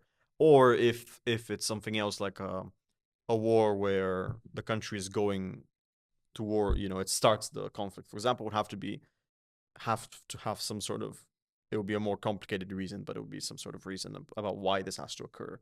Right. But again, you have to have some sort of justification. If we're talking about morally, like actually morally requiring people to go to war, I think the question is different for, obviously, for the individuals and whether they should actually go. Like we see here that obviously Ukraine, the country, has decided that it's right for mobilization to occur. But the question is, like, the individuals clearly disagree because some say that you should do it and then some say that you shouldn't. And obviously, here we have this idea that the ones who say they shouldn't are cowards, and they have like ulterior motivations than the ones they state for why they shouldn't. Yeah. So I think that's always a question, like why. But I think that's a personal question. I think if your question was, is it moral for an individual to do it? I think that's a personal question where, again, it's does the individual agree with what is being told to them by their state? Because obviously the state is not. Obviously the state is ruled by other individuals, right? Who decide the actions of the state, and they're not always aligned with what's actually best for the state. Yeah, I don't think I have too much to add there. I would stick with again, yeah. It depends. I don't think what Ukraine is there is much of an end goal in sight in Ukraine, realistically. I mean, but isn't So we can I just yeah, go ahead. so you're saying that at the moment the way it's been presented, because they don't have like a clear goal, it seems like they just want to Perpetuate the conflict. perpetuate the conflict. So you're saying that it's not right, the mobilization laws. Yeah, I'd say that. I think. But isn't I mean, isn't the purpose of the mobilization laws to have more people to defend against Russia taking more territory? Like, wouldn't that be the strategic objective? Yeah, but again, it's, I mean, in the article, for example, it's realistically we're speaking, like, is it actually going to affect them? Because first of all, the actual people that they're expecting to get from this is not that many. I mean, I'm pretty sure here I read somewhere that the generals don't think it's going to be that effective. Right. And secondly, I mean, they even said, I think, basically they said there was a city that they lost, and if they had more men, they could have held it for longer, which implies they would have still lost it. Yeah, exactly. So I'm kind of like, okay, every like person you can come up with this conscription, Russia's just gonna have 20 more people. it just seems like through. more people would die in exactly. the For siege like of the not city, really and much then they would gain. lose it anyway. So in that sense, I agree with William that this does kind of tie in with the tactical, but obviously it's the message that you want to send. But again, if a state is facing extinction, but then it's not really for the state to survive. It's more like for the well-being of the citizens. If you really want to push me on this, right? It would. So actually, if the only way to make the state the survive is to kill a disproportionate amount of people in your country by sending them to war, maybe then that seems pretty bad. If if the alternative is, it depends what the alternative is, obviously, because we don't. This you have to factor in a bunch of other things, a bunch of other variables about what the conquesting, the conqueror would be like, and what the citizens would they prefer that. But again, obviously, this is things that the individuals have to decide, and then individuals as a group have to decide, which is what the state decides, right? Yeah, I mean,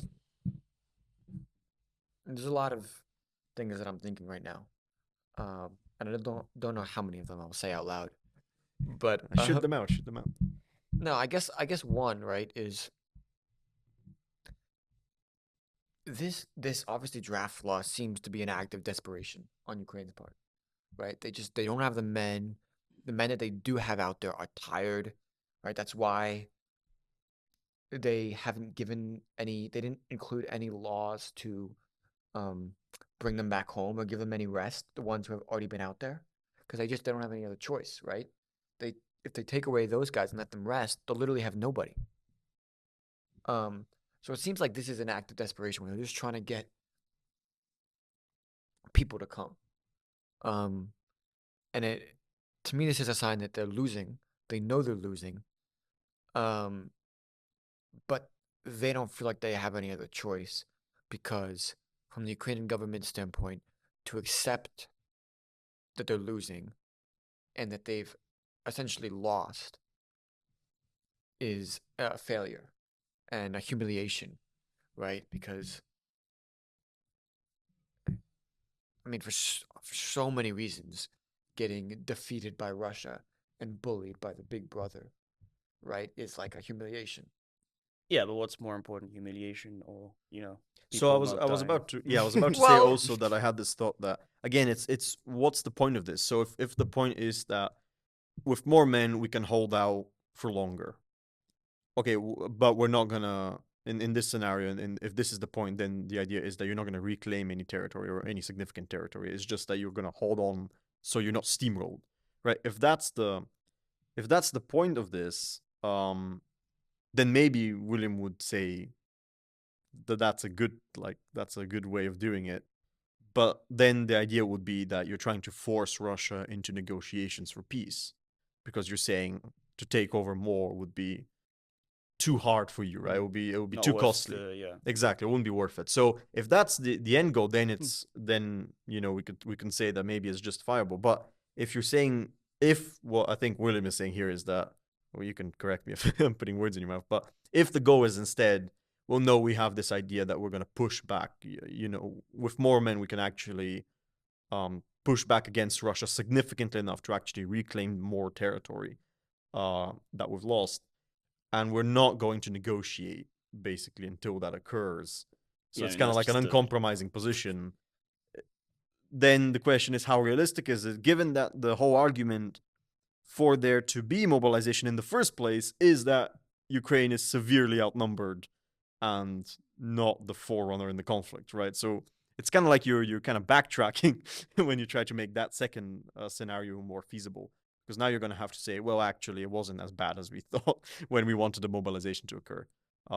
Unless you think the mobilization is going to bring in huge numbers of people and it's like going to severely overturn the situation, which I don't think the Ukrainians agree with either. But it seems like it's not going to, because number one, as I mentioned, Ukraine's demographics are such that decreasing it from 27 to 25 is not really going to change that much. And also, I suspect that a lot of people in Ukraine feel the same way as this guy is like, obviously, I don't want Russia to win, and I'm against this war, but I feel like my purpose or my role can be better served in some other role besides being on the front lines, in the trenches. I don't really know what I'm doing. I'm not built for this. I can assist in helping the economy, feeling the effort in some other way, right? I suspect that a lot of people feel that way, and a lot of people abroad, Ukrainians abroad, also feel that way. Is like, yeah, I am against it. I want to support it, but I feel like I can play a bigger role in sending money. I have a sneaky suspicion that what the Ukrainian government and Zelensky are really hoping for, and what they're really trying to do with this, is signal that they're desperate. And not signal that they're desperate to Ukrainians, but what they're really trying to get is soldiers and help from other countries. Well, the West is going to feel so bad for all these poor Ukrainians getting mobilized. Well, the effectiveness of that strategy is another question, but I think Anton is right. I think that's and we're seeing more and more like repeated pleas from Zelensky specifically. This is just my belief, right? And a lot of people are going to criticize me for this, maybe. But my belief is he wants NATO to get involved. That's my guess. Would they criticize you for that? Hey guys, I want to pause the video here for one quick second to clarify one thing. So in the video, I said that I have a sneaky suspicion that Zelensky and the Ukrainian government wants NATO to get involved. Now, obviously, that's a very inflammatory thing because it signals that Zelensky would want direct war between NATO and Russia and therefore World War III. I want to clarify that I do not necessarily think that Zelensky wants to start World War III. That would be a very extreme statement.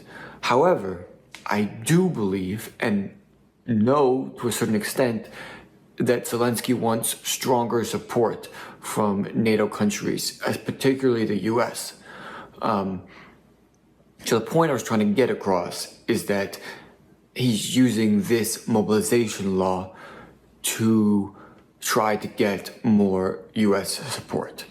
In the preceding video, we do discuss this possibility that Zelensky would want World War III, meaning a direct confrontation between NATO and Russia, and why he might want that. But that does not mean we believe or think that he wants that. So that's all. Enjoy the rest of the video. I mean, that's insane. I mean, It's okay. nuts. But that's my sneaky suspicion. I mean, I think the consequences of that would be obviously pretty bad, as William just expressed. But I think it's interesting because there is this idea you were talking about humiliation before. If Ukraine loses in that way, where they actually have to compromise, I mean, I think what it will have ramifications for is the actual government of Ukraine. I mean, normally when governments lose wars, it doesn't look very good for them internally and externally. So I think that's a thing that, a consideration that the current Ukrainian government would probably be having. Uh, However, obviously, we don't really know their motivations, and I don't know if I'm going to be as quick to attribute that kind of motivation to them in order for them to stay in power. Basically, that's what I'm Yeah, saying. that's what it would be. Yeah. Wait, It would be more self-interested I'm than not getting that. actually I'm not getting the interested in hints. What's the? Well, if you're saying that the government of Ukraine wants NATO and Russia to go full-scale war I don't think it in wants Ukraine, them to go full scale war necessarily, but I think it definitely wants. well, that would be like a serious escalation, though. Yeah, that would be a course. full scale war, though. Yeah, if the NATO gets involved, that would be a full scale. Like the Russians would have to escalate more in order to compensate for what's happening, right? So it wouldn't. I understand, but I guess I don't know if I'm gonna go so far to say that Zelensky wants nuclear war in World War III. Well, that's a possibility. If that happens, we don't like. Yeah, that's Well, wait, it's a possibility that it happens, or it's a possibility he wants that to happen. it's a possibility that it happens. The ulterior but motive. Yeah. it would mean he's willing to take the risk if he does want to have a. Oh, you mean, yeah? See, in this scenario, he would definitely be taking the risk, and yeah, I think that's why we were saying it seems, well, it would be a self-interested reason. That's the only reason I could think of, because for the country, I mean, it's going to be target number one in that conflict, right? Both if we have people fighting, or even if a nuclear weapon is used. I mean, where it's going to be used. Yeah, I mean, a serious escalated, the Ukraine's just going to be caught in between like NATO and Russian forces. It's going to be like completely. Yeah, it'll be like the destroy- worst place to yeah. be on the planet. So yeah, I don't think. Well, I hope that doesn't. That's not what's going on. Well, okay, then we've kind of danced around this question, but I mean, Well, okay, okay. I wanted to add something about. yeah, go ahead, go ahead. I wanted to talk about the idea here of the guy who was talking about him not wanting to be conscripted and how he's not going to go to the front line. I think. Do you guys think the real reason, like the actual underlying, like philosophical reason here, is because people, and I think this ties in with what William was saying about the countries having some sort of goal or some sort of thing that it wants to achieve, is that it's to do with purpose. And like if people think that a war has purpose, then they would be willing to put their life there because they actually think that they're dying for something, so they have a Absolutely, purposeful death. absolutely. Yeah, I think that's so. I think the main thing. I mean, I know he gave like a number of reasons here, but I think like the main reason people feel this sort of desperation is that they're feeling like they're just giving their life away for a conflict that's not going to end well for them. They're not going to have a meaningful death. Basically, it's not going to matter. I think fear too plays a role. No, I agree. I think fear and not Yeah, wanting but to fear, kill a person and so you on. you can overcome fear in order to like go into war. Like fear is always a factor, but if the cause is meaningful, the fear will be overcome, and the fact that it's not meaningful enough to overcome the fear means that there is sort of just a Yeah, you can overcome your pointlessness to moral it. principles. You can overcome your inability to wage Yeah. warfare by learning how to. Right, you can overcome all these things, but the purposelessness seems to me like, I mean, if you truly think there's no purpose to it, then I don't see how you can overcome that. I mean, I think you're right. Like, look, if a Russian with a gun showed up in front of their house and was like, "I'm gonna kill your mother and sisters," I think the dude would pick up a gun and fight back. Yeah, of course, Right. exactly. Right. But I think But the problem is that it has to be like a more abstract well, notion of purpose here, right? the problem is, this idea of nationhood and everybody's your brother in the nation. I don't think many people actually think like that. When it comes, they can say, "Oh, God bless America," whatever, brothers and sisters. But I think a lot of people, when it comes actually down to like internalizing that, they don't have that camaraderie with everybody in their nation, right? And you know, dying to protect your family, or like I can speak just for me personally. I care way more about giving the ones close to me and family like a better life than protecting my country.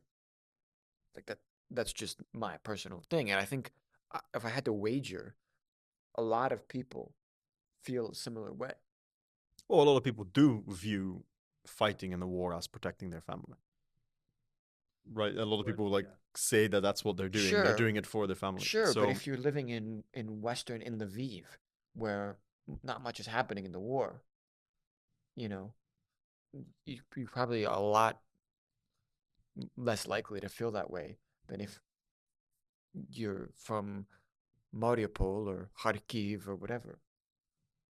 yeah, but I think everybody sort of has to find their purpose if they are going to do this. I think there are things you can find in a country that are worth protecting. Put it that way. But I agree with you that it's not self-evident, and it's not the kind of patriotism that people talk about when they're like, watching football or something, and they're like, "Yeah, I like my country." But a lot of that doesn't translate into actual conflict. And what do you actually value, and do you value it enough to think that it's purposeful to give your life for it? Hmm. I mean, what do you think, William? Would you take up a gun and Probably not. No. no? I mean, obviously, it depends on the type of cause it was, but yeah, I mean, as I was saying, it would only be if it aligns with like it or actually the conflict like really affects me personally, and there's like some serious stake in it. Mm-hmm. Um, and usually most conflicts are not like that at all. All right. Um. Well, I mean, given that we've kind of established that the only way we can justify this, and the only way that we ourselves would see ourselves going in, would be if there was a real purpose to this. Um. I mean, you asked this at the beginning, but like, okay, what is the how do we what is the purpose for Ukraine at this point?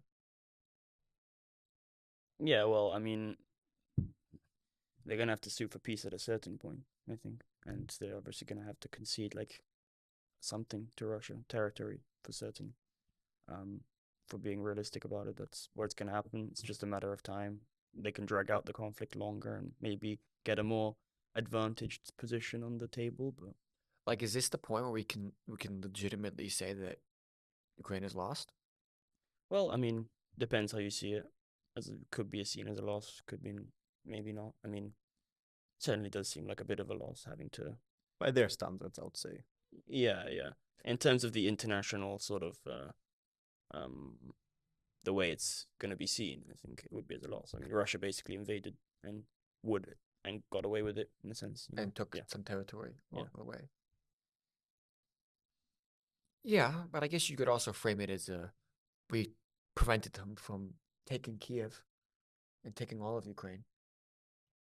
yeah. But I mean, was that ever really like an objective to just take the entire country? I mean, Well, I think, Athen, you're a good spokesperson for what will be said in yeah. the future.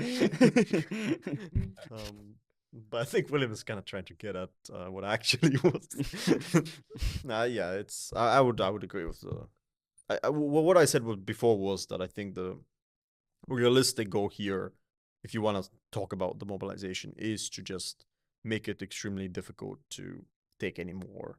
And maybe, again, obviously, we don't know the details about the war, but maybe there's some sort of tactical objectives that can be achieved with more manpower. Um, I mean, here's what I would say. so Here's what I would say. What I would say is if we're looking for if I'm gonna justify this action and justify all of this stuff, that's what I would say.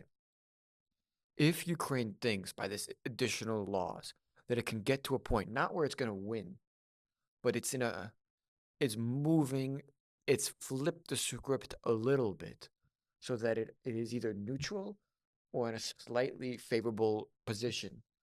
Like meaning that the direction that the war is heading is moving in a slightly more favorable position toward Ukraine, where they can, in a position to negotiate better peace terms than they were now. That is the only way that I could see that would be a real purpose for doing this. Because I think you're right. The winning everything is off the table. But if you can get to a point where you're in a position to have a little bit more hand for the peace talks, I can make an argument. But again, it depends. Like, what are we talking about here? A couple of yards? I mean, Yeah. So I'm not disparaging it, by the way. Obviously, there, like I said before, there can be actual like tactical objectives. But again, all this is just abstract stuff that we're talking about here. We don't know the details of what's going on. But overall, I agree with William that it's just the current stated goal. I can see why Ukrainians are reluctant, like the person that was interviewed, about going to the front, thinking that it's not going to make a difference for their country. Because I think officially the stated Ukrainian goal is to win the war. Well, as far as I'm aware, they're not negotiating. That's the official goal. Reclaim all the territory, win the war. Mm-hmm. And that seems Unlikely. your words, not mine. Well, I think you've said a bit more. Hey, listen. I'm just here to listen to your guys' answers and give additional commentary. Impartial observer. Yeah. Leave a comment in the comment section below. Yeah. All right. A shrinking life. Why some Asian youth withdraw from the world, from CNN. Hikimori is a Japanese term for people who cut themselves off from society, sometimes for months or years, often Gen Z and millennials in the prime of their youth. The phenomenon first emerged in Asia and is particularly well documented in Japan, but similar stories are surfacing in other parts of the world, including the US, Spain, and France. Researchers at Yale have suggested that the rise of the internet and the decline of face-to-face interaction may be driving the global spread of Hikimori. Others say COVID-19 have contributed to it. It is not clear how many Hikimori there are worldwide, but more than 1.5 million are estimated to live in Hong Kong, Japan, and South Korea. Here are some of their stories. Okay, so this is a guy named Charlie. Charlie's withdrawal began in his early teens after he argued with a teacher and overheard classmates criticizing him at school. At first, Charlie said he tried to attend school once or twice a week, but by 2019, he had closed himself off entirely in his bedroom. He would stay there for 4 months. He didn't respond to friends' messages or confide in anyone, feeling like nobody would understand anyway.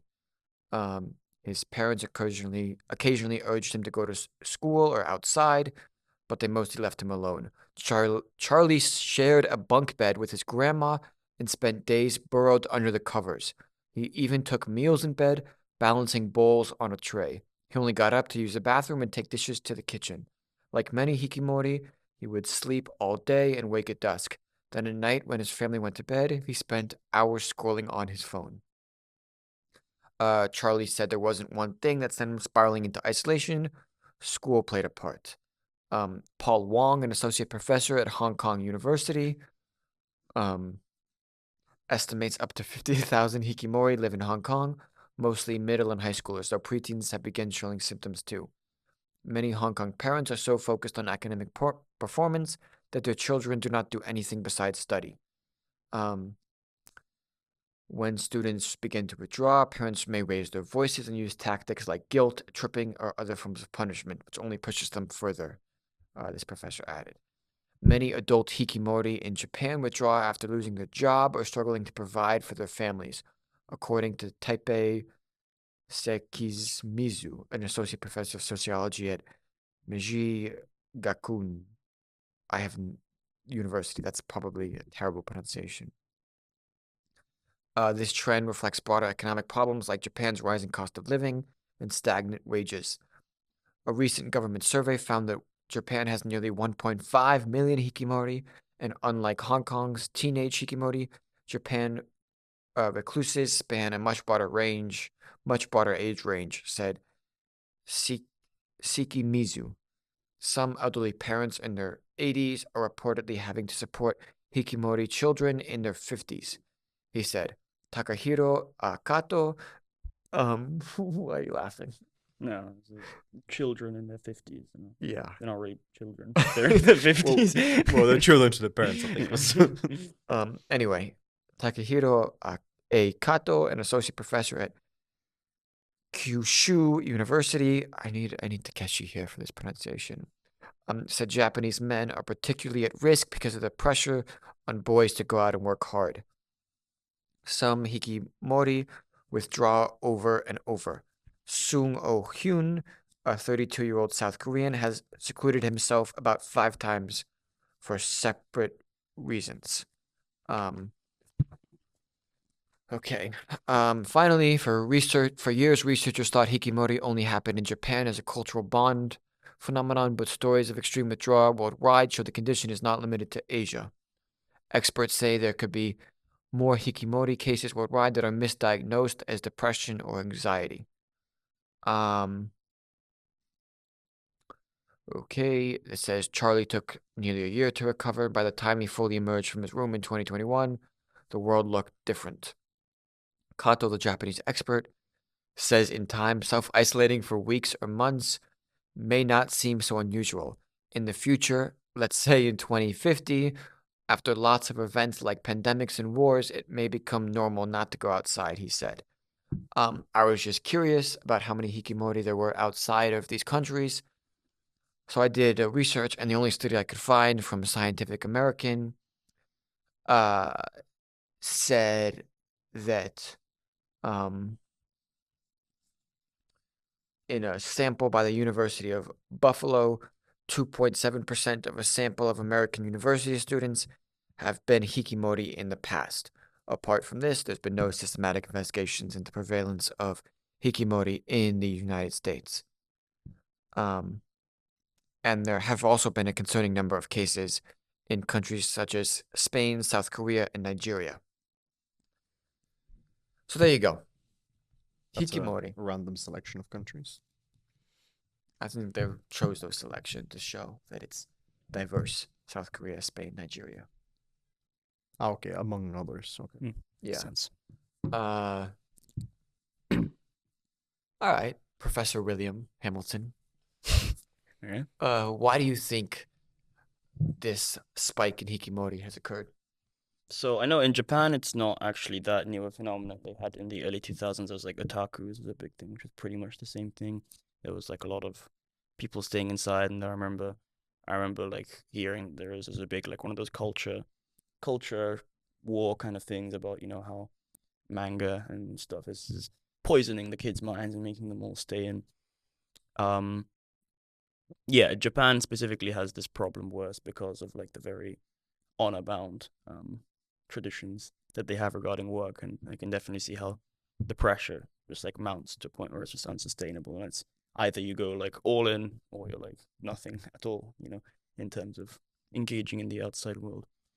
I mean, I think there's a case in Japan where a train driver, arrived something like 10 minutes late to the train stop, and he resigned out of honor, like dishonor. So yeah, it's quite serious then.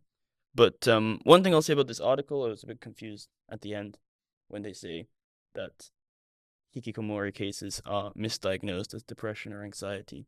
I mean, maybe I'm missing the ball here, but it seems to me that it is a case of depression and anxiety. Like, what else would it be? It's not like these people are just rationally choosing to, So- I'm just going to live on my own. I think it was supposed to basically say that in the West and other countries, it's said that it's depression or anxiety. Like they don't use the word, or they don't term it a particular condition.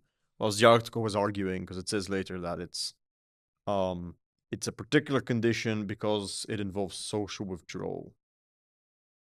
But I would agree with you that But it's more anxiety like- and depression yeah. also involves social withdrawal. Exactly. It so might I be some don't- more like specific version of like I think they're those just things. picturing, but I think the reason for that specificity is because I think in Japan it's just you can get away with that because it's to do with the technological advancement, and I think we've talked about this before, where it's like you can like do this where you stay at home and then you play video games or you watch I don't know, was anime or... Yeah. I mean, it seems like hikimori is like an extreme version of depression or social anxiety, Well, yeah. right? So I mean, I think I guess my interpretation of this article was that um, things that are just labeled as depression or anxiety are actually hikikomori, and they're not given that title. Yeah, but I feel like it actually makes more sense to label it as depression and anxiety because then, it's more of a problem to be solved. Whereas hikikomori can just sound like it's a lifestyle. It feels like, oh, look, I'm a hikikomori. But what does the doing word the mean? thing. Do you know? I also think you're right. I said hikimori, and it's hikikomori. Yeah, Mhm. hikikomori. Um, Yeah, what does it? Is it just another word for like sad or something, or is it to do with the actual action of I don't know. self-isolation? Takeshi, tell us what hikikomori means. Because I If think that anything. would matter. Obviously, if it's like it's just another word for depression or anxiety, then we're just talking about that. If it's about the actual action, then again, I think you can say that severe cases of depression and anxiety do lead to self-isolation. So, yeah, maybe there is not that much of a. I don't know. To what extent do you think it's like culturally bound? It's because it is prevalent in Japan, but if we say that depression and anxiety is basically equivalent to it, then it's not. Well, it's I think Japanese culture and, I think Asian culture more broadly lends itself more easily to cases of depression and anxiety in these specific patterns because of the way households grow up and are structured. Well, again, if you're Yep. from Japan and listening, and you have things Go to outside. say. No, that's not what I'm saying. It's like in the comments. No, leave your watch the opinion. video first. I mean, do you think are you both in agreement that hikikomori is inherently something that should be solved? Like that it's normatively it's a bad thing? Well, yeah, of course, it's a mental health crisis. I'd say it's pretty clearly that. Well, nah. Yeah, of course I agree. I mean, I think I don't get this last from the Japanese expert. This last little comment here that in the future, after pandemics and wars, it will become normal not to go outside. I mean, Yeah, I that mean, I just hope he seems. wasn't saying that as a like, oh, this maybe we should like normalize it. Yeah, I I hope wasn't it's not quite that. sure. Or That's, I mean, obviously not. actually, it's just a weird statement because it could also be read as like pandemics and wars are happening outside or like constantly, so you're actually forced to stay inside. Yeah, Would not even be a case of hikikomori because that's just yeah, necessity that you can't go exactly. outside. So I don't know. I interpreted it as like all these bad things are gonna happen and people are gonna be so depressed that they're not gonna want to go outside. Oh, it's gonna cause Mm, mass depression. Okay, that's a that makes fourth more way you can sense. read it. Yeah. Hmm. I mean, I mean, the example with Charlie, I think I find that like a bit weird in terms of the parenting there. It's like, how do you let it get to that stage? The parents are kind of, obviously it says they no, this is even afterwards where they tried to what guilt shame and all that. Yeah, sorry. But clearly, I don't know, the way I see it, it's like obviously it's a mental health crisis and it's a mental health situation. Then the first thing you should do if you are a parent in that situation is go see an expert about it, see a therapist and go through it. And instead of like going along with it, which is what seems to be going there. So maybe that's the cultural aspect of it, that it's not seen as abnormally as it would be here. Perhaps. Yeah, maybe. I don't know. I don't know actually what the if there how much the stigma against like mental health and therapy is in Asia. It might be that that's like it's just seen as less of a real thing. You just have to go along with it. Well, I have a broader question, which is how much do you think will become more and more self-isolated now that, like, the internet clearly is something that allows you to be self-isolated? Yeah, So do you think that will be like more prevalent now? yeah, a lot more and more. I mean, this is like sort of the tech companies, wet dream. It's what they all want everybody to become. This is ideal for them. brain in the vat. Yeah. Yeah, you're just exchanging information with the computer. It's you receiving information, then you're just typing. Yeah, and the computer just get slowly involved in gets it, yeah. better and better at knowing exactly what you want and how to keep more and more of your time. I mean, what I don't understand that they didn't mention is I would assume by like doing this for a year, like just being in your bunk bed and then sleeping until dawn and then being under the covers, scrolling on your phone and eating in bed, I would assume you'd have like serious health problems. But yeah. Like Probably. massively overweight. Like they didn't mention any of this in the you do this for like 2 years. I mean, how do you not become obese? Yeah, I mean, you just don't eat much. So what's the solution then? Like, do you just go outside, or like what's the? I guess like how could you counteract that? Because I think the internet is so prevalent that it really like allows for it and sort of pushes you in that direction to an extent. So how would you? What's like an active thing that a person can do to counteract that? Well, that's the big question, isn't it? I Yeah, I didn't, guess it is. I didn't include this in the excerpt of the article, but it was mentioned that I think there were some like support groups for people that had hikikomori. Is it online meetups or? No. They were like Uh, in like yeah, I remember local this. Yeah, like churches or something. it was like an in-person like house or something Yeah, along those like a lines. support group basically for So it's people that are people of the same hikikomori. kind of, yeah. And I think that helped one of the examples. Hmm. So I guess maybe like that support groups. Yeah, I mean that's some. Yeah, I mean that's already treating it like a mental health issue, which is already seems to be a step in the right direction. So. I mean, it's unclear to me that is a hikikomori. Is that you get called hikikomori from the fact that you are doing this, or are you hikikomori because you don't want to go outside? Do you know what I mean? Like, is it because of the actual practice, or is it because you don't want to go outside, or like I if don't you're understand. still Yeah, I'm like not seeing the difference. no I'm no not no seeing the difference either. like if you're still going outside and going to school, Hmm. but you're dreading it and you don't all you want to do is just be under the covers, but because of parents forcing you to continue to get up and do it against your will, are I you would, still hikikomori or do no, you No, I you're would not a say you have hikikomori. to You're stay in in. danger of becoming a hikikomori. Exactly, because I Yeah. think okay? it's related to the severity of that feeling. So if it's so severe that you literally choose not to, and you choose to do everything through the internet and just stay at home, then I think yeah, in that sense, it's already reached that stage. But I think that's leading to it. So, but it's not as severe. Do you think there's a wider problem in society, like not just limited to hikikomori, but more broadly, as you were mentioning, because of the internet and because of all these things that people more broadly are just not being as active, not playing with their friends outside, you know. I mean, I can say just my observation is that more friends when they meet up, it's just like you see more families, right? Go to the dinner table and everybody is, you know, Yeah, on the their iPad phone. kids. I've seen, yeah, you see kids at the table. You see like a family of like five or whatever, or four, and there's one kid who's older, the parents, and then the little kid who's like 3 or 2 is just there with his iPad playing the games.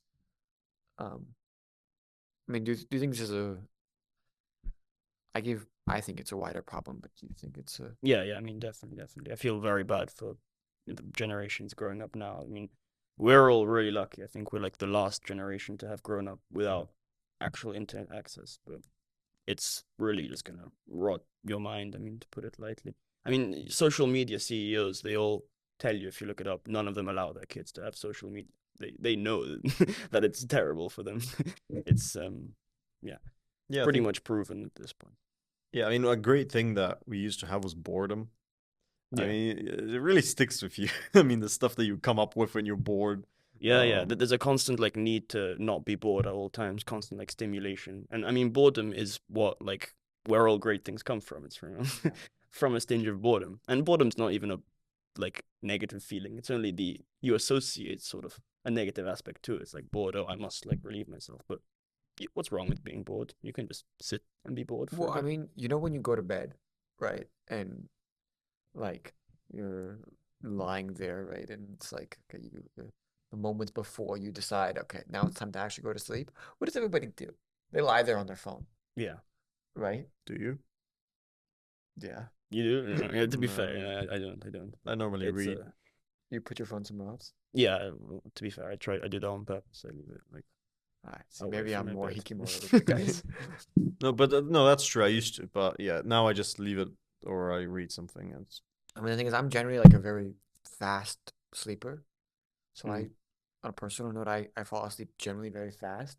But in moments where for some reason I can't, like if it's like an hour, when I can't, it's usually like a very long time that I can't fall asleep. And so then I like go to my phone. You probably can't fall asleep because you're on your phone No, though no, no, no, on the no. bed. But it's like, yeah, maybe. I mean, no. when you're using your phone or doing any activity on your bed that's not sleeping, your brain just like associates the bed with like being awake at that situation. So when you try to sleep, it's not ready for sleep at all. Yeah. Basically, if you're going to bed, go to bed. Yeah. Don't do anything else. I thought it was interesting something you mentioned. I think you were just sort of saying this in passing when you said like, what's the difference between hikikomori and what if like someone doesn't want to be with other people? But I think William is more correct in terms of like the actual reason for this has to do with dependence, and it has to do with that people don't want to be independent. Because I think in these cases, what you see is that they're being taken care of by normally like a parent. So it seems to me like it's this like they're not afraid of other people. It's more like they're afraid of taking on any responsibility, and that's relating to the cultural thing that we talked about, which is because maybe too much is expected, where like any misstep would be viewed as really bad. So then their solution in their brain is, well, I'm not going to make any steps in the first place. So then there is no missteps to judge me on, right? So I think that's the real reason for it. I'm not as convinced it's because they don't want to socialize. Because I don't think people don't want to socialize. Well, there's probably some cases where people don't want to socialize, but I think in general, most people are actually want to socialize, but it's something else that keeps them from doing it. Did this article have anything on like the gender breakdown of this? 'Cause I would assume it's predominantly Men, yeah. men. It refers to it always as men, I think. Yeah, I think it's said it's especially a problem for Japanese men. Oh yeah, pressure on boys. I just had a thought, like at least in the U.S., the tendency for people that have all this pressure or whatever, or feel like incredibly disappointed or feel outcast because they're not able to live up to the expectations or do something, um, or whatever it is, they're make fun of by their teachers, the students, whatever it is. Um, it seems like rather than just curl up in a ball or like curl up in the covers or whatever and scroll on their phone, there is some of that, but also it also manifests a lot of it in like extreme violence and like taking the do something with your life way too far, right? Um, school shootings, you refer. not just school shootings. I mean, yes, primarily, but also just like joining gangs or other forms of like that stuff. Um, and it seems like those two things there is a little bit of a link to them, right? Because when I was reading about this hikikomori thing, and I was thinking like of these types of people, it was like in my head, my immediate thought was, okay, these are the types of people that would probably read on the news in the U.S. as the ones who end up like taking up a gun and shooting people. I think now I'm speculating a bit here, but I think maybe it's because in the Asian countries there's a lot more the tradition of household and like families and all that, so you can sort of just get away with doing this, relapsing and staying at home forever, and you'll be taken care of and still go on fine. But in the U.S., it's a lot more individualistic, probably because of the capitalism and all that. So there's the idea that people have is like, either I go a millionaire or I die. There's no in between. I'm not gonna live some like meager existence. It's just not good enough. Yeah. But also, I mean, like when you're on the social media thing, right, and you're just scrolling the things, usually the things that come up in the algorithm are like you're getting a regurgitation and an echo chamber of like usually um I don't want to use hate, but like there's a very polarizing.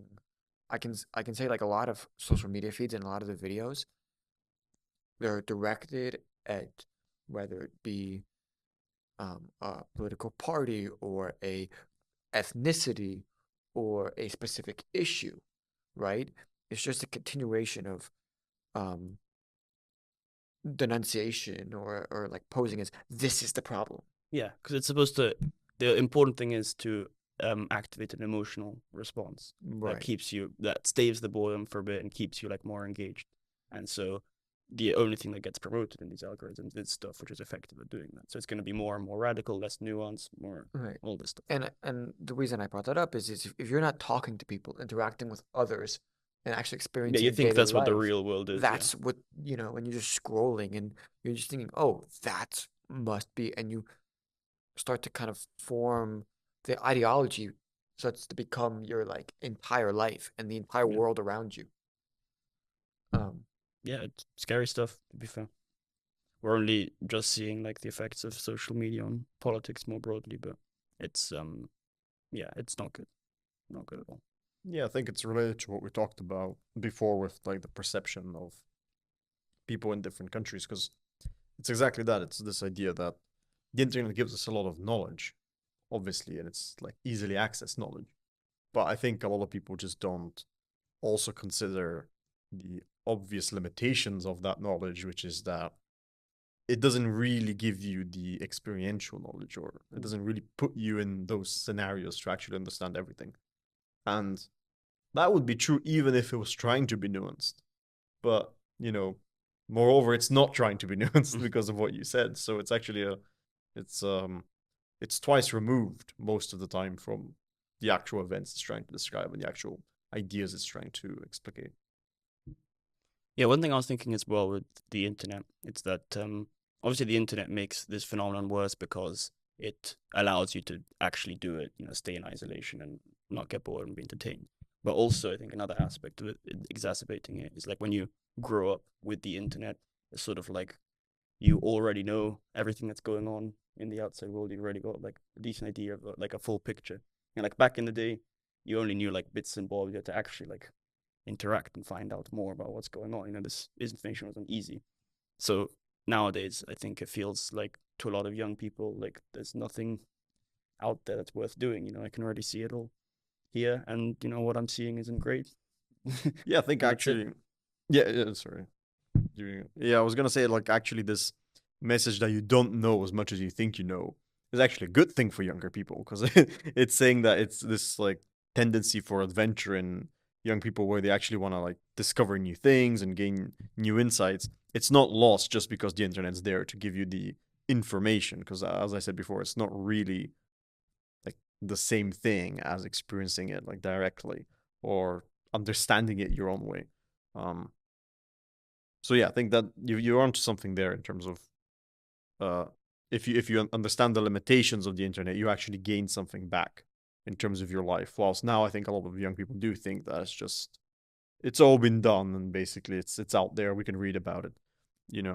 I always see these movies where back in the days you meet like a professor, not profession, a professor of some subject, and it's all really interesting to you because you're like, oh, well, can you explain this? Or you meet someone who's gone to a country and you're like, oh, what does it look like? Where you have like bits and bobs, as you said, of knowledge. And nowadays, nobody's impressed. It's like, yeah, I saw the picture on the internet. It's like, well, you've been there, but I've seen it as well.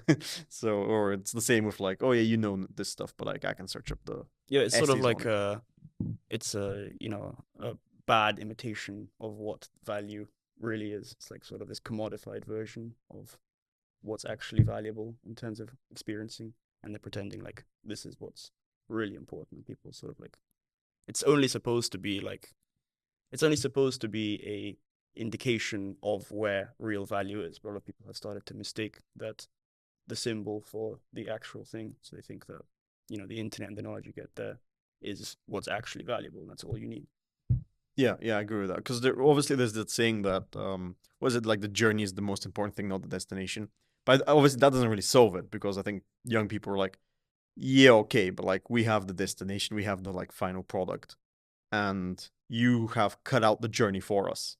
Right? There is no journey. I can just get to it immediately. And I think what you're saying is, well, you can't really, because if the journey or the process is part of the value of that which is achieved at the end product, right? Then the internet isn't really giving you the end product to begin with, because you're not involved in It's the giving you like a understanding. look into the end product, or like a symbol of the end product, but not the actual thing.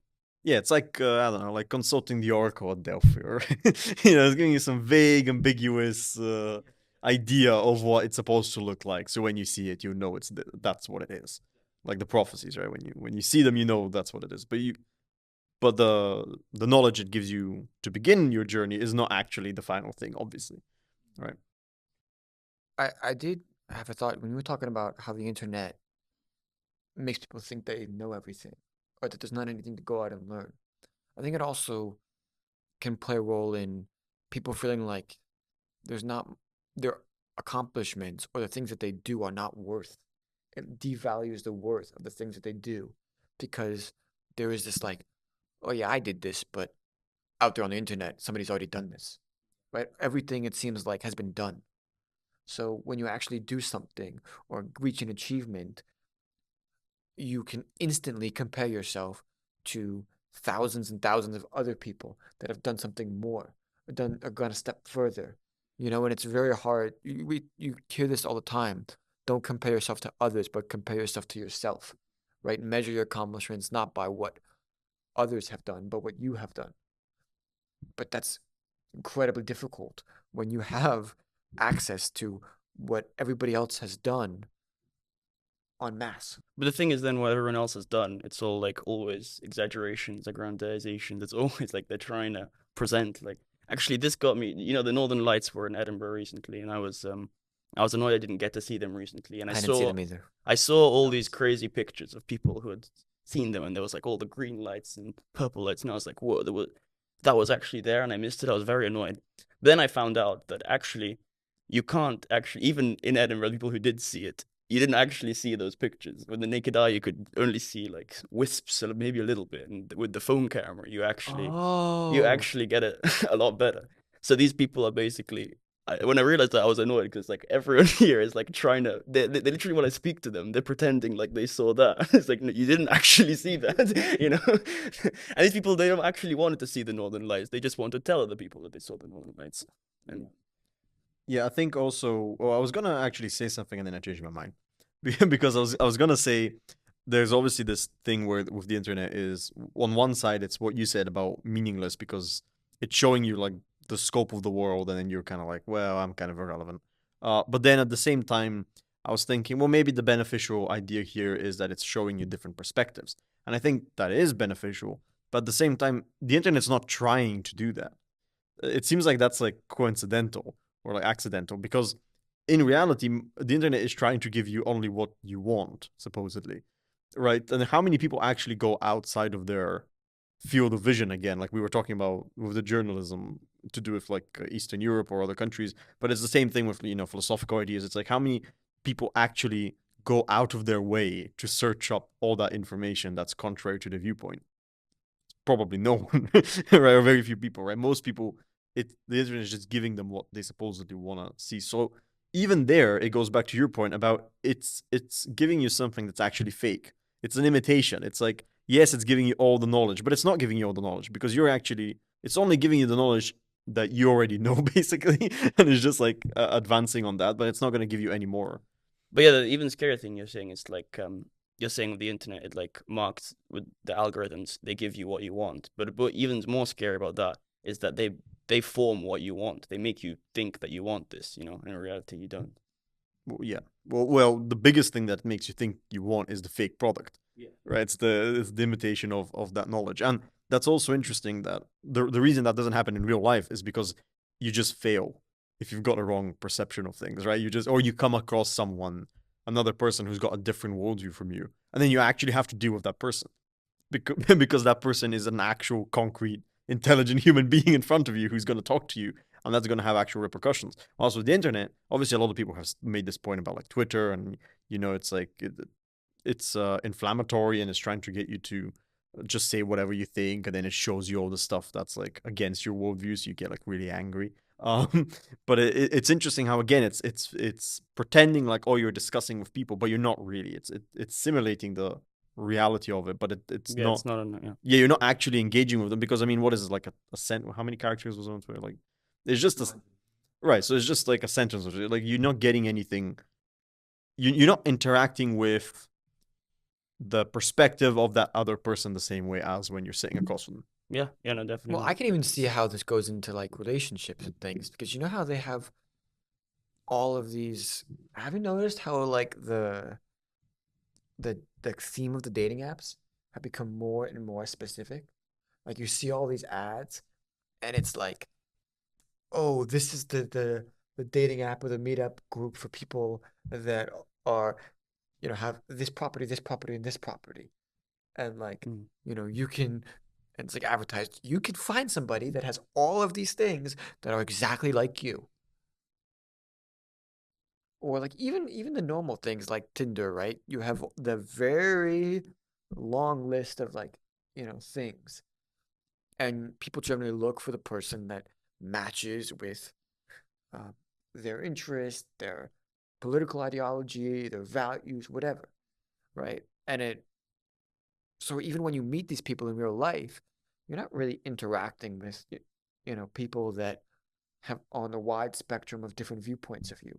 You're really even just getting the people, or if you wanted to, you could really just get the people that all have the same opinions and values as you. Well, yeah, the thing with dating apps, I've always thought as well, it's like people, I mean, get very, very selective in dating apps. Like you'll only swipe if it's like meets this and this criteria specifically. But I think that does a disservice to general dating because like in the real world, you're going to be much, much less selective. Some person can be, have none of the things you want, but he's you just click in the moment, and that's what gets you to go. It's sort of it's more volatile, it's more adventure to it. Whereas in the dating app again, it's like comforted and like commodified for it to be just like everything has to be all squeaky clean. I think it goes again back to that point that it's presenting you with a fake thing because it's saying that, oh, now you have more autonomy, you have more choice. Because the idea is that without the internet, well, you just get what you get, right? You don't choose the people you meet, right? So your friends and your partners, like all those things are, in a sense, not your choice. Obviously, they're your choice in another sense, but I mean, like you don't. At the end of the day, you don't really choose to meet them, right? You just do. Right. With It's the trying to like internet, control yeah, all with of the this, internet, it's presenting you the idea that, oh, you get everybody on the planet, right?